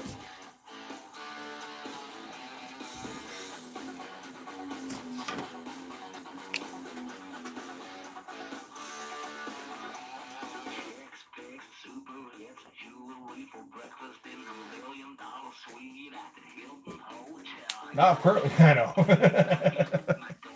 There you go. That's the best. There you go. I'll give him your email.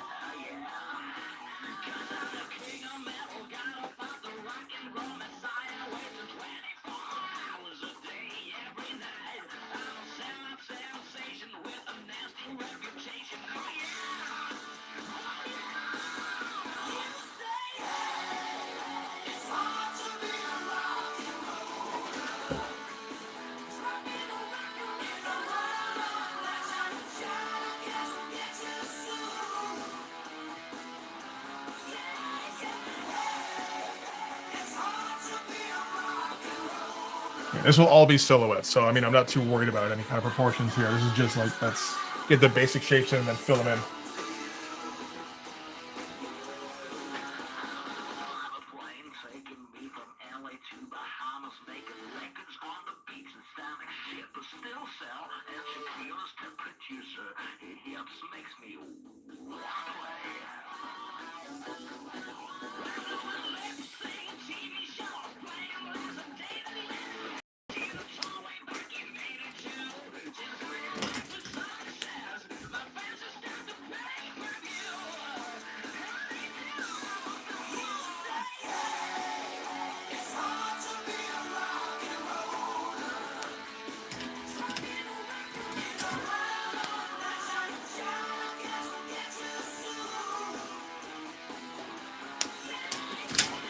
So this turns out okay.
All right, we'll finish. We'll fit. Oh, for Christ's sake! Yeah, I'm definitely done.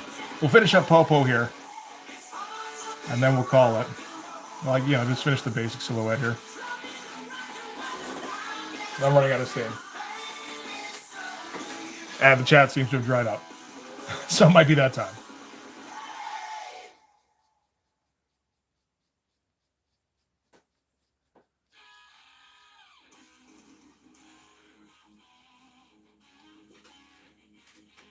No 6-hour stream? I know, right? Sundays, that's what it's for.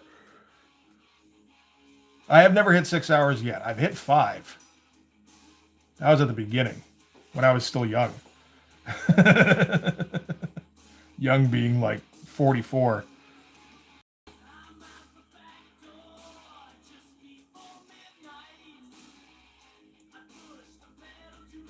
Is it even going to be visible? Maybe not, eh?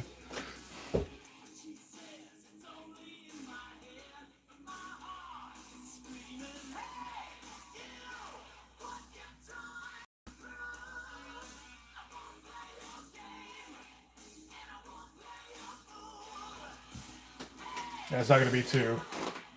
Yeah, the 2-hour arm. That was some good stuff. I enjoyed the 2. I'd do the 2-hour arm again. I'm going to have to accentuate those a little bit without somehow making them look like bug eyes. That'll be interesting. And because I'm going to forget, we gotta do the headband now. How should that go? Like back over his shoulder or up here? Maybe. I think up here is good.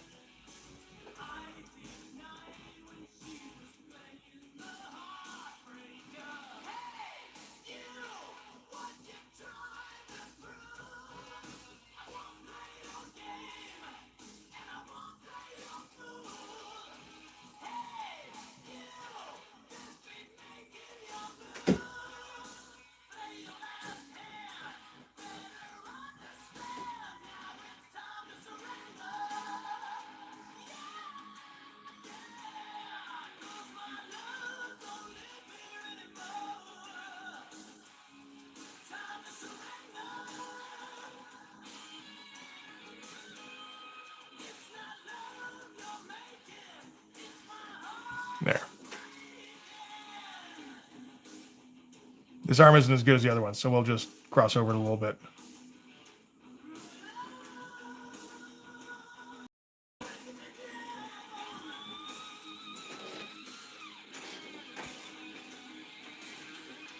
I do want to have it come up through here too as well, but fuck it, I'll put it in, and then if it looks stupid, or if I decide it looks stupid, I'll take it out again.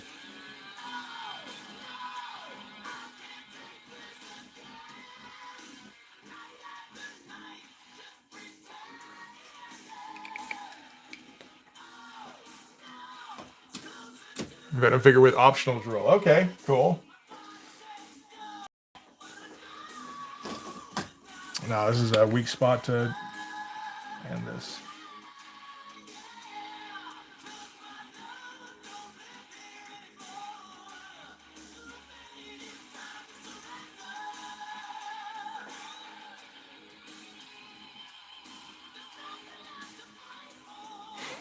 This is just dumb.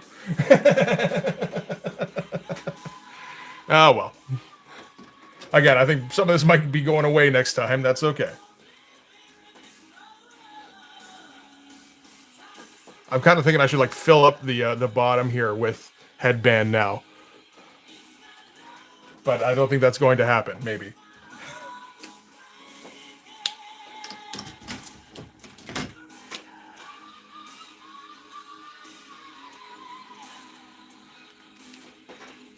Should have crossed over the leg. I could do that. I can still do that and then just black this out. You sound like this is impossible. Over the back of the leg or over the front?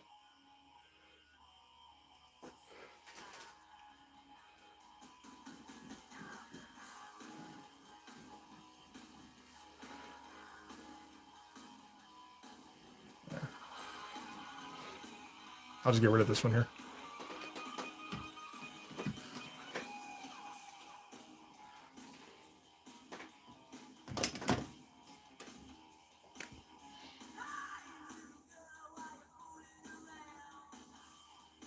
This is also definitely getting smeared at some point.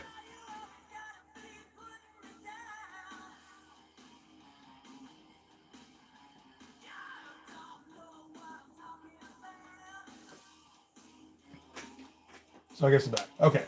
From over the leg from our perspective. Okay, I see. You think? All right. Didn't quite match up, did it?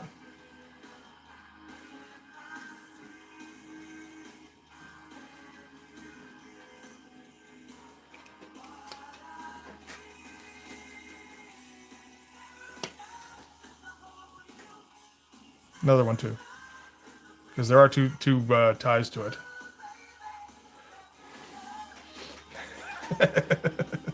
That's just some goofy shit.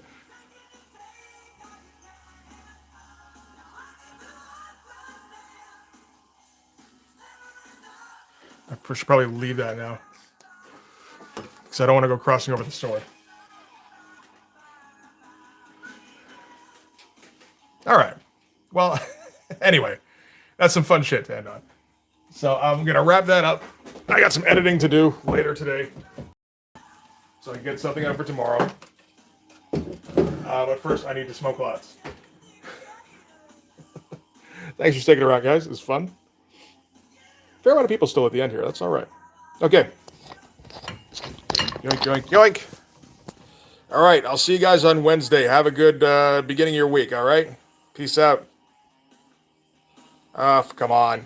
I'm supposed to hit the button when I say bye. Bye.